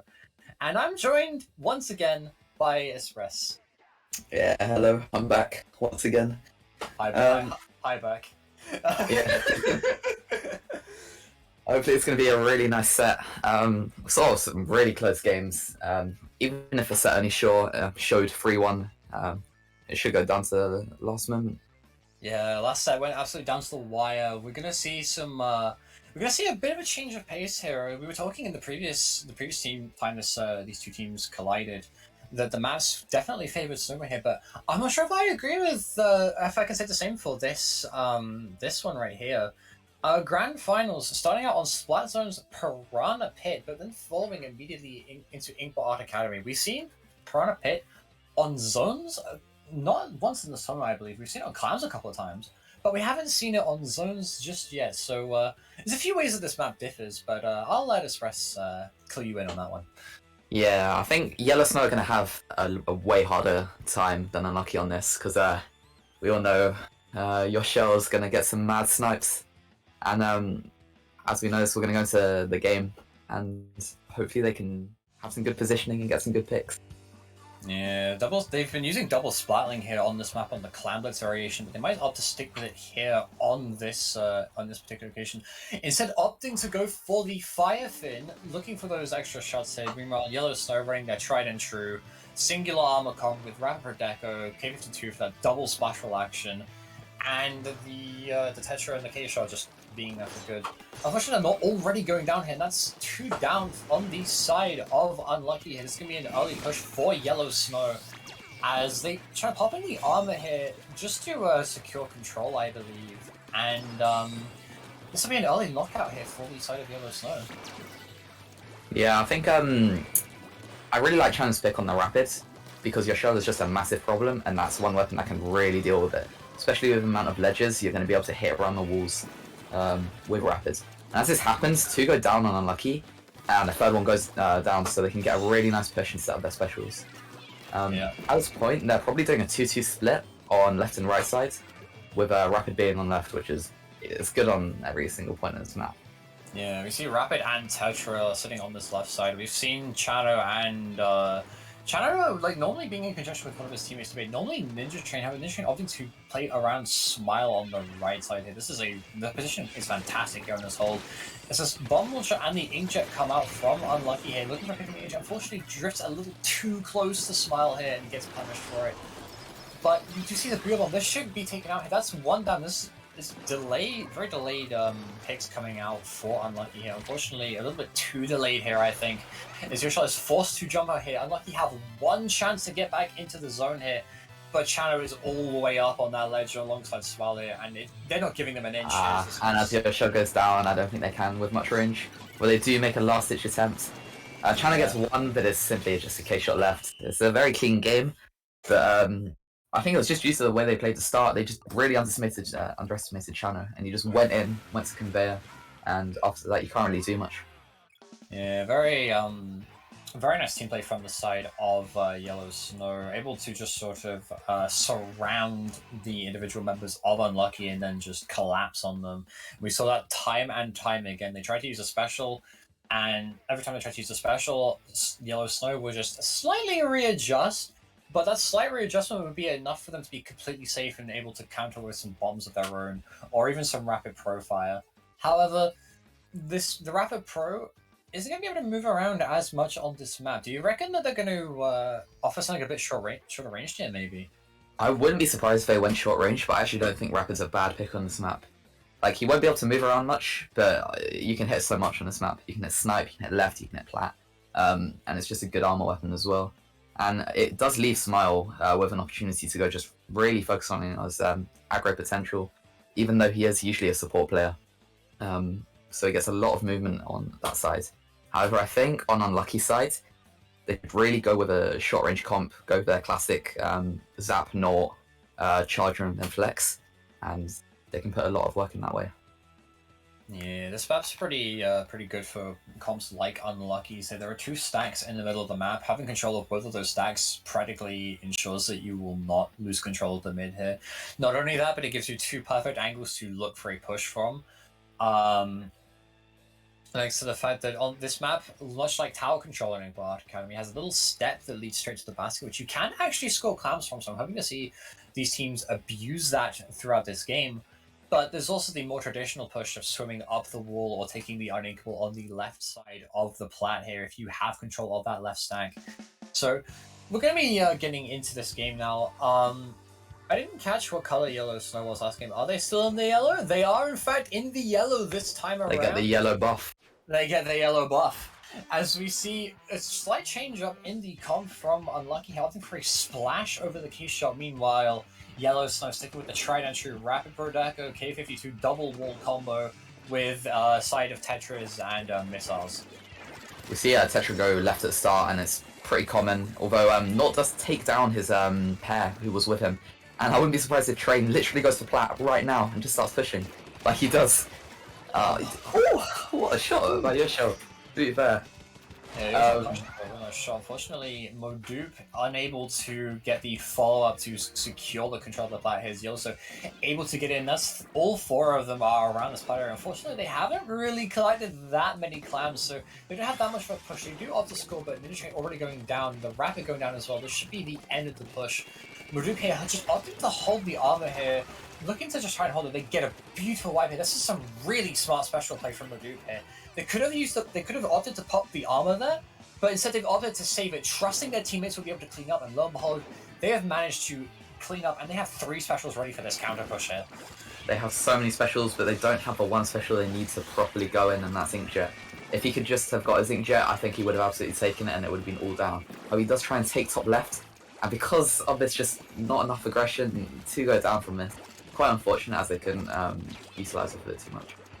Yeah, Neo Splash on Matic did opt to use his bomb rush to try and, as you say, get in, but unfortunately, Splash is a weapon that you want to both be setting up its team to go in and go in itself. It's a bit of an awkward combination there, and unfortunately, getting punished for that awkward combination and with the push being denied. Unfortunately, the Not gets one, almost gets to his smile, lucky to escape with his life, and Nautilus killing insanely fast if you're not careful, but he managed to escape with his life. He's set up on this tree here, beautiful missiles coming out from Splat just to mostly let his team know where the enemy happens to be.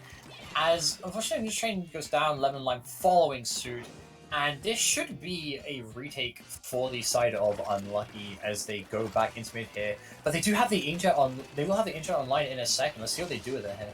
Hopefully they can actually utilise it this time. But unfortunately, Splash goes down in a really unfortunate way. If he can get the guy on snipe, it'd be so nice. Unfortunately, they can't go too much further, so they can't get a push down. Although I think this is where we see Train go for a flank at some point. Well, he does go down, so it's probably not going to happen at this point. The push is still very imminent, and it does go in. Yeah, trying to backing himself into a corner here, just not able to find the indirects that he was looking for there. Letting in Unlucky seeking a few more clams, and otherwise, however, a really nice close range direct before, I believe that was the Splash could react. Cleaning up the push for the side of Yellow Snow here. It is 77 to 45. On this map especially, pretty respectable lead 45 is. However, the clam spawns are all focused around this mid area. Once you get control of that plat, it is very easy to hold control of that plat area here. We see Yellow Snow popping specials and using Booyah Bomb, using that ink armor just to try and disrupt the push. They get a clam in, and only one player going down on the side of Unlucky. This is going to be probably a very respectable push coming out from Yellow Snow. As I say that though, Yoshell silencing me instantly by just sniping Smile right in the face, as we've seen many times throughout this throughout the clash of these two titans, as it were. And yeah, doing what Yoshell does, jumping around, sniping people. Unfortunately, Maduke does go down, so they don't really have an armor to go off with the Inkjet, which is going to be very risky, and it could cost them death as well. However, they do have some clams, although I don't know if it's too worth it to go in right now. And it would be nice if the Splash used their special now just to gain more space. But as this happens, the Tetra goes down. May not be too much of an important pick, although it is a pick nonetheless. Yeah, this Bomb Rush, like, actually opening up things up here for Unlucky's to go down. We saw Lemon and Lime walk into mid here just to try and use his sheer presence, sheer aura to try and stop the advance. Unfortunately, one top UK player isn't enough to phase these guys. They have a lot of clams on deck. Not going to be able to get them in, but they might be able to if they can abuse the step. Unfortunately, not able to do so. Yellow Snow on the case, and that'll be a push to 13. A fantastic push here to as we enter the last 6 of this game. However, I'm getting a little bit of macro clams fever here. Yeah, I'm getting a little bit scared about this. It's not too late for them at all. They have 20 seconds this time. Before they only had 0. It was in overtime by the time. Yeah, 20 whole extra seconds there. Anything can happen in those 20 seconds there. 2 of Yellowstone going down, opting to pop the armor this time. Just wants that security, I suppose. As we see them collapse onto this Falcon comes in. Oh, this just doesn't come in. Doesn't come in time, unfortunately. That with a very effective wipe, that'll be 1-1. Unlucky. Learning from their past mistakes, I think, from that Clan Blitz Macomart game, and able to force Yellow Snow to just get a little bit overconfident, a bit too early here. And I think it worked out really well for them. Yeah, I don't think they let Chano do as much as he did on the Piranha game, at all. He could rarely get into these amazing positions, although he still did get into some good ones. It wasn't too overbearing. Just let your shell go to work and always force a 4v3. Yeah, I think another thing that Unlucky was doing really well that I don't think we touched on too much was the diversion of Ninja Train from the rest of his team. We saw Ninja Train go on a lot of flanks, but compared to the last set where Ninja Train was flanking primarily based on where his teammates were positioned relative to the enemy, Ninja Train's flanks seemed to be more sort of disconnected, as it were. And it resulted in, I think Lemon and Lime was consistently trying to take advantage of that, but unfortunately, in order to take advantage, or to try and take advantage of those flanks, he was walking into mid quite a lot.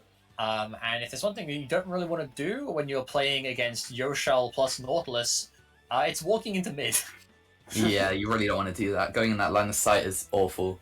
I really think that Not is going to excel on this map, in every single way. You can really take bridge well, and you always really want someone on bridge, so you can just have complete reign. Whereas a team like Yellow Snow, you only really have one weapon that can go bridge, and it's going to be the Rapids, and they might not even opt for that this game.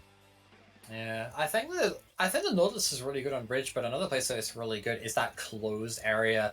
Yoshell also having a weapon that can hold bridge really well once it gets set up, so we might see a two-pronged threat. On one side you might have Yoshell on the bridge, and on the other side we might see the Inkjets coming across the car, just looking to scrap any forward focuses that happen to be sitting there. Or whatever brand of car there is in the car. I don't know what, I'm not a particular car expert, but I personally think it's like forward focus, alright? As it comes in, they do use the Rapid still, which is, it's not a surprising pick, but it could work. Although they are running a lot of special, swim speed on this. So it's definitely obvious that they're going to go aggressive with it.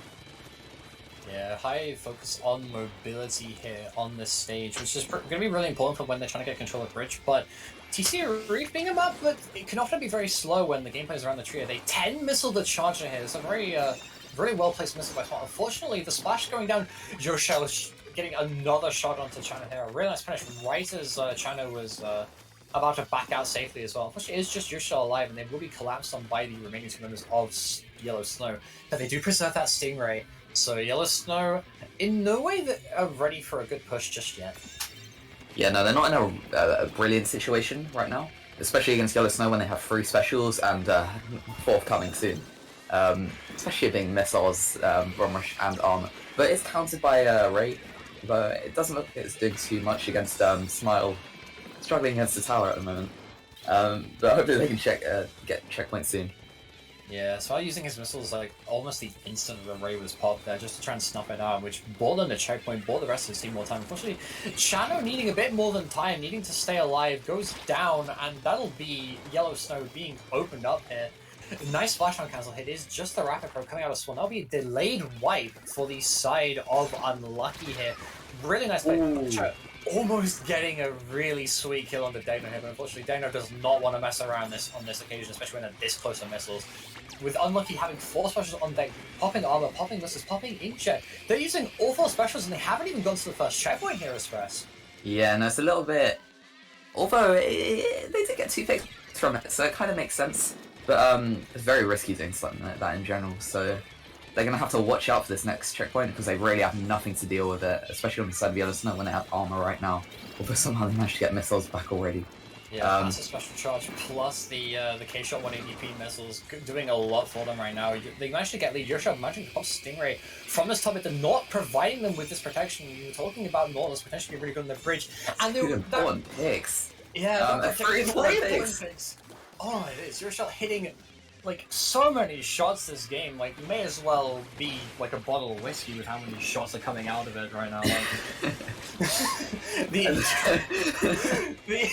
Inkjet enabling this final checkpoint to be cleared. This should be Unlucky's game right now. Unfortunately, Chu coming out of the clutch, might be able to get another thing. Chu getting a fat triple hit. Unfortunately, we had to see that from the overhead, with most of it being blocked by the roof. But...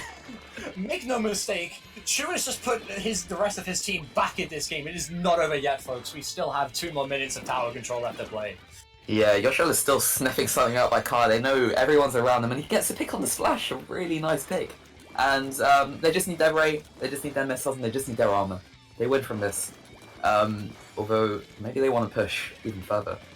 You know, sometimes offense is the greatest defense. Yeah, the world is not enough, and 10 is certainly a lot less than the world.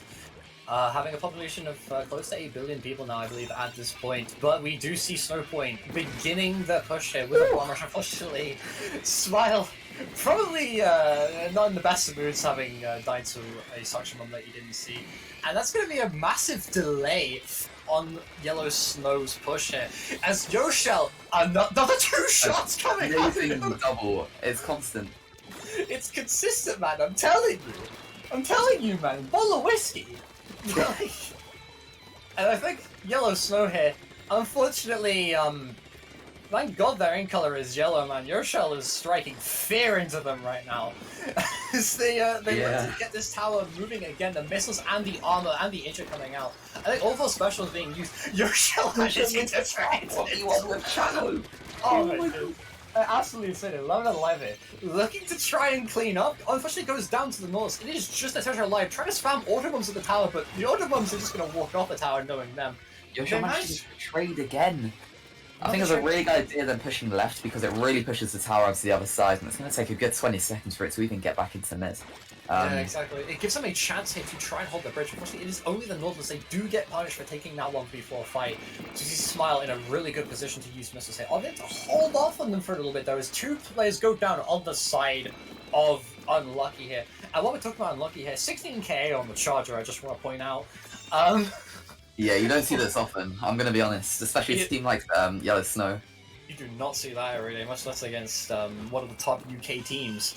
As we see the final defense, this is Yellow Snow's last chance here to get a push-up. They get 2 players down, but unfortunately, the Tetra, who's the only one really providing any sort of meaningful aggression going down, it is just Yoshel here.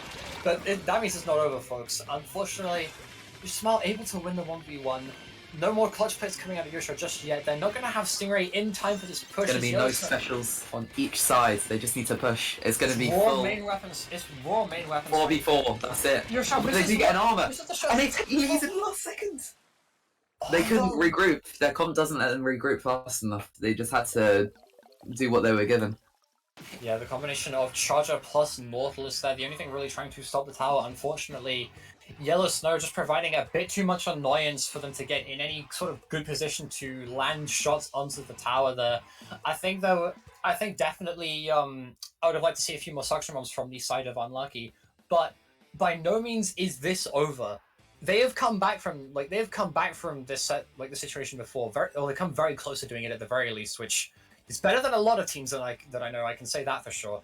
And they're gonna need it as we go into this 4th game here. Rainmaker Starfish main stage. I'll let you talk about this one, Espress, seeing as last time you happened to get a bit of a pop off there. Yeah, no. Starfish main stage is going to be full aggression. Yellow Snow gonna have an amazing time. I think we're gonna bring back the Australian comp on this map, just like we saw on the rerun. It's gonna be double T-Tech, Sploosh, something like that, Tetra as well. Everyone locks in really fast. I think it's gonna be a good game. Everyone knows what they want to do. It's gonna be high aggression and maybe even a knockout. Yeah, both teams set on their ways here as we enter Game 4. Rainmaker on Starfish main stage. I'm not going to say that this is typically one of the story Rainmaker maps, because the last time I did that, I got commentator cursed so hard I got sent to Narnia. So we're going straight into this game here. Yoshel opting to stick with that charger. They've been really good at it so far, opting to stick with it. However, Yellow Snow opting for that double shot, that really high mobility comp. I say that no mobility is going to protect you if you just poke your head out against Yoshel. An amazing opening pick coming out from them here. As Unlucky immediately picking up the Rainmaker. Yoshel opting to grab here. Very wise choice, seeing as Charger cannot push to get into those positions as it pushes up. But by no means is this push going to start. I mean, managed to get the pick though. It's a very important pick, and I do question the pick of Splash. But then again, you do get a lot of pain. I would have probably preferred to see something like K-Shot come out of Degnode, but unfortunately that's not the case. Sploosh is going to be very prominent, and he's just spamming bombs at the moment, because that's all he can do at the moment. Hopefully the T-Tech can pop in jet pretty soon, and they won't have to wait for anything like armor because they don't have it this time. Yeah, opting for no armor, it's a pretty high risk for Snowpoint here. His armor being, Yellow Snow, because seeing as armor was basically the only thing that's going to prevent you from being sniped in the face by Yoshel if you're a little bit too exposed at this point. The Nautilus opting to jump out here. I thought they almost died from out the camera for a second, but they have to jump out. Very, very good jump as they use the EJ to try and stop the push. Unfortunately, Yellow Snow able to just run it all the way to A, and that comp has stupid high popping power. They can contest this pop for days if they really wanted to. However, they don't seem to want to do that right now, which I think that's the good choice. Train decides to just go in. He is a Tetra, he can do that. And he gets the pick before he can even fall off. And China's just going to run up there. He can pop it instantly, and maybe they can even KO from this. Ray does come out, and Free go down on the side of Yellow Snow. But, that is a really, that was a fast as hell wipe coming out for the side of Unlucky. Very close to almost just closing it out there and qualifying, much in the same fashion that Wade did in the previous qualifier. Rainmaker Starfish seems to be the map for that, it seems. But it is Unlucky's turn to answer. They have a Zap on standby here with the armor, ready to pop it, seeing as Zap, the Charger grab, even though they are on 9KA already and it's not even been halfway into the game. Modu tries to go for the pick on the line, unfortunately not able to find it. The Agent comes out with a beautiful shot coming out from the It is just the Nautilus left in mid right now. They're not going to be able to hold too much ground as the Tetra immediately goes for an aggressive play. They managed to jump out just before the Sploosh is able to catch them. Let's see what they can do on this defense. If I were them, I would be really careful right now. If they give Yellow Snow an inch, they'll take a mile. Yeah, definitely. I think the main thing that Unlucky needs to do is just really regroup. They haven't really been doing that too much. They really need not to try and get into good positions to get these picks with Inkjets. It's going to be very hard against four bombs in his main weapon. Although it does look like they're going to get a nice push on this. And, a really important splashdown cancel. If you can just pop Inkjet now, that would be crucial. Yeah, we see two players on the side of Yellow Snow go down. Unfortunately, in the time it took for them to take those two players out, the remaining two players of Yellow Snow have set themselves up in fantastic defensive positions, while opting to safely missile from the snipe area here. As all the specials seem to come out, unfortunately two go down again for Yellow Snow here. They're focusing on this Tetra a little bit too hard, I think. I think they just need to focus their efforts forwards, as Lemon and Lime getting taken out by a well-placed Rainmaker shot. We need, Unlucky here, need to go forwards, and they need to create space so Yoshel is able to move up with this Rainmaker here. But that doesn't seem to be happening just yet. They're opting to buy that time a little bit, waiting for the bomb rush, I believe. It's down there. Pops this bomb rush here, looking to snuff out people on the top left. There's three players around the Rainmaker pedestal right now. If one player can get in there, they can just end the game right then and there. As the T-Tech goes down, Shadow with his hammer just sitting patiently bombing. The monster tries to go in, unfortunately gets punished, goes in a little bit too far, and the Rainmaker goes down. That is a delayed wipe for the side of Yellow Snow. Yeah, and they realise this as well, and they play it really well. Even though they have short ranges, they do need to know that they go back. And they do. They just spam bombs, especially Chano. He can't really do anything except spamming bombs or going in, and that's all he does in that situation. The Naught got pincered, which was a really unlucky situation. Hence the name. But it could have changed if that didn't happen. Yeah, Lemon Lime is just going in on left as well. I think Lemon Lime just running in, trying to buy a little bit more time there for his team to get set up for this defense. Last Ditch Effort is fully active, giving 8 subs of Ink's recovery up and Ink Saver subs. If you think Snowpoint was spamming bombs before, you haven't seen anything yet. It's gonna look like a Call of Duty lobby in a second. But first, we're gonna see someone shouting us to with the hammer. And that's it. That's game 4 set done. Getting commentators cussed immediately right at the end. I say it looks like a Call of Duty lobby. I haven't seen a Call of Duty game where a massive toy hammer just smacks the people into the grave. But there we have it. Your winners for the second Splat Reunion qualifier will be Yellow Snow. And you know, I have a feeling if they changed the name from Unlucky to Lucky, the set might have changed a little bit. But you know. I think it was the Yellow Snow, yellow ink-colored diff. I'll be honest. I think that I think that might have had a small part to play. But either way, though, a very good effort coming out from the side of Unlucky's, particularly Yoshell, absolutely popping off throughout this tournament. Very up and coming talent. I think I'll be definitely keeping my eye on them for the next Splat Reunion qualifier, which perfectly segues into the next Splat Reunion qualifier. It'll be taking place in about 2 weeks' time, but it'll be taking place a little bit earlier, I believe around 11 a.m. Yeah, 11 a.m. I've just had confirmation from the Pixelsquid, lead TO and Overlord of the Universe that it will be taking place at 11 a.m. On the Saturday in 2 weeks' time. So yeah, I am hoping to see all of you guys there for that tournament. It'll be an absolute banger. And we'll get to see who the last team to qualify for Splat Reunion, the last, I believe, major Splatoon 2 LAN in the UK to take place. So, yeah. Yeah. I get to see who the last team is. Yeah, Grand Finals will be... Speaking of the Grand Finals, actually, they'll be taking place August 6th. So... August 6th, it'll be a LAN event held in Sutton. I believe it will be held at the Belong Sutton Arena, which is, I believe it's the home ground for the Valorant team, the local Valorant team. But we're not using it for Valorant. We'll be using it for competitive Splatoon 2 for the Nintendo Switch on August the 6th. From, I believe the venue opens up sometime around 11 a.m. and we expect to be wrapped up by about 6 p.m. So yeah. We'll be there the whole day. It'll be a lot of fun matches. All 3 teams that have qualified so far, putting on very respectable showings, obviously. Chewits haven't been able to show off any of their stuff. We kind of just got in, and we're now just waiting to see what the remaining teams are. But there are 2 teams that have qualified so far, Way and Yellow Snow, both proving themselves to be very strong candidates for this title here.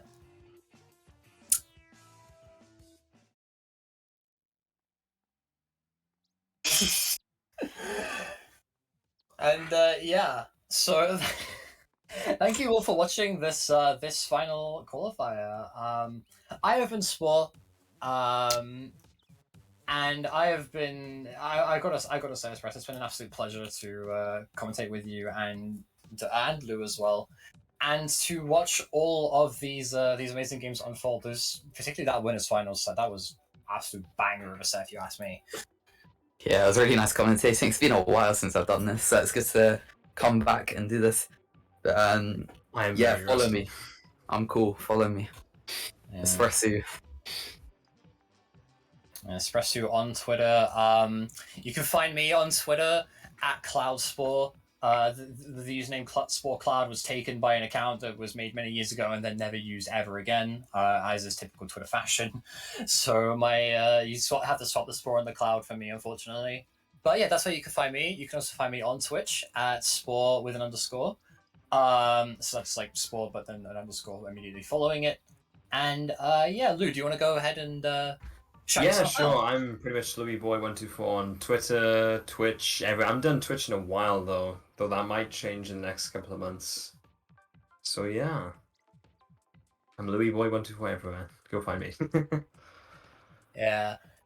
And with that, it's been an absolute pleasure once again to commentate with both of you for this qualifier, and it'll be nice seeing Express at the finals event as well. So yeah, if you want to see either of us or see your favorite UK teams perform to their very limits, go ahead and book some tickets for the LAN. There's only 30 of them, like roughly. So, get them while they're hot.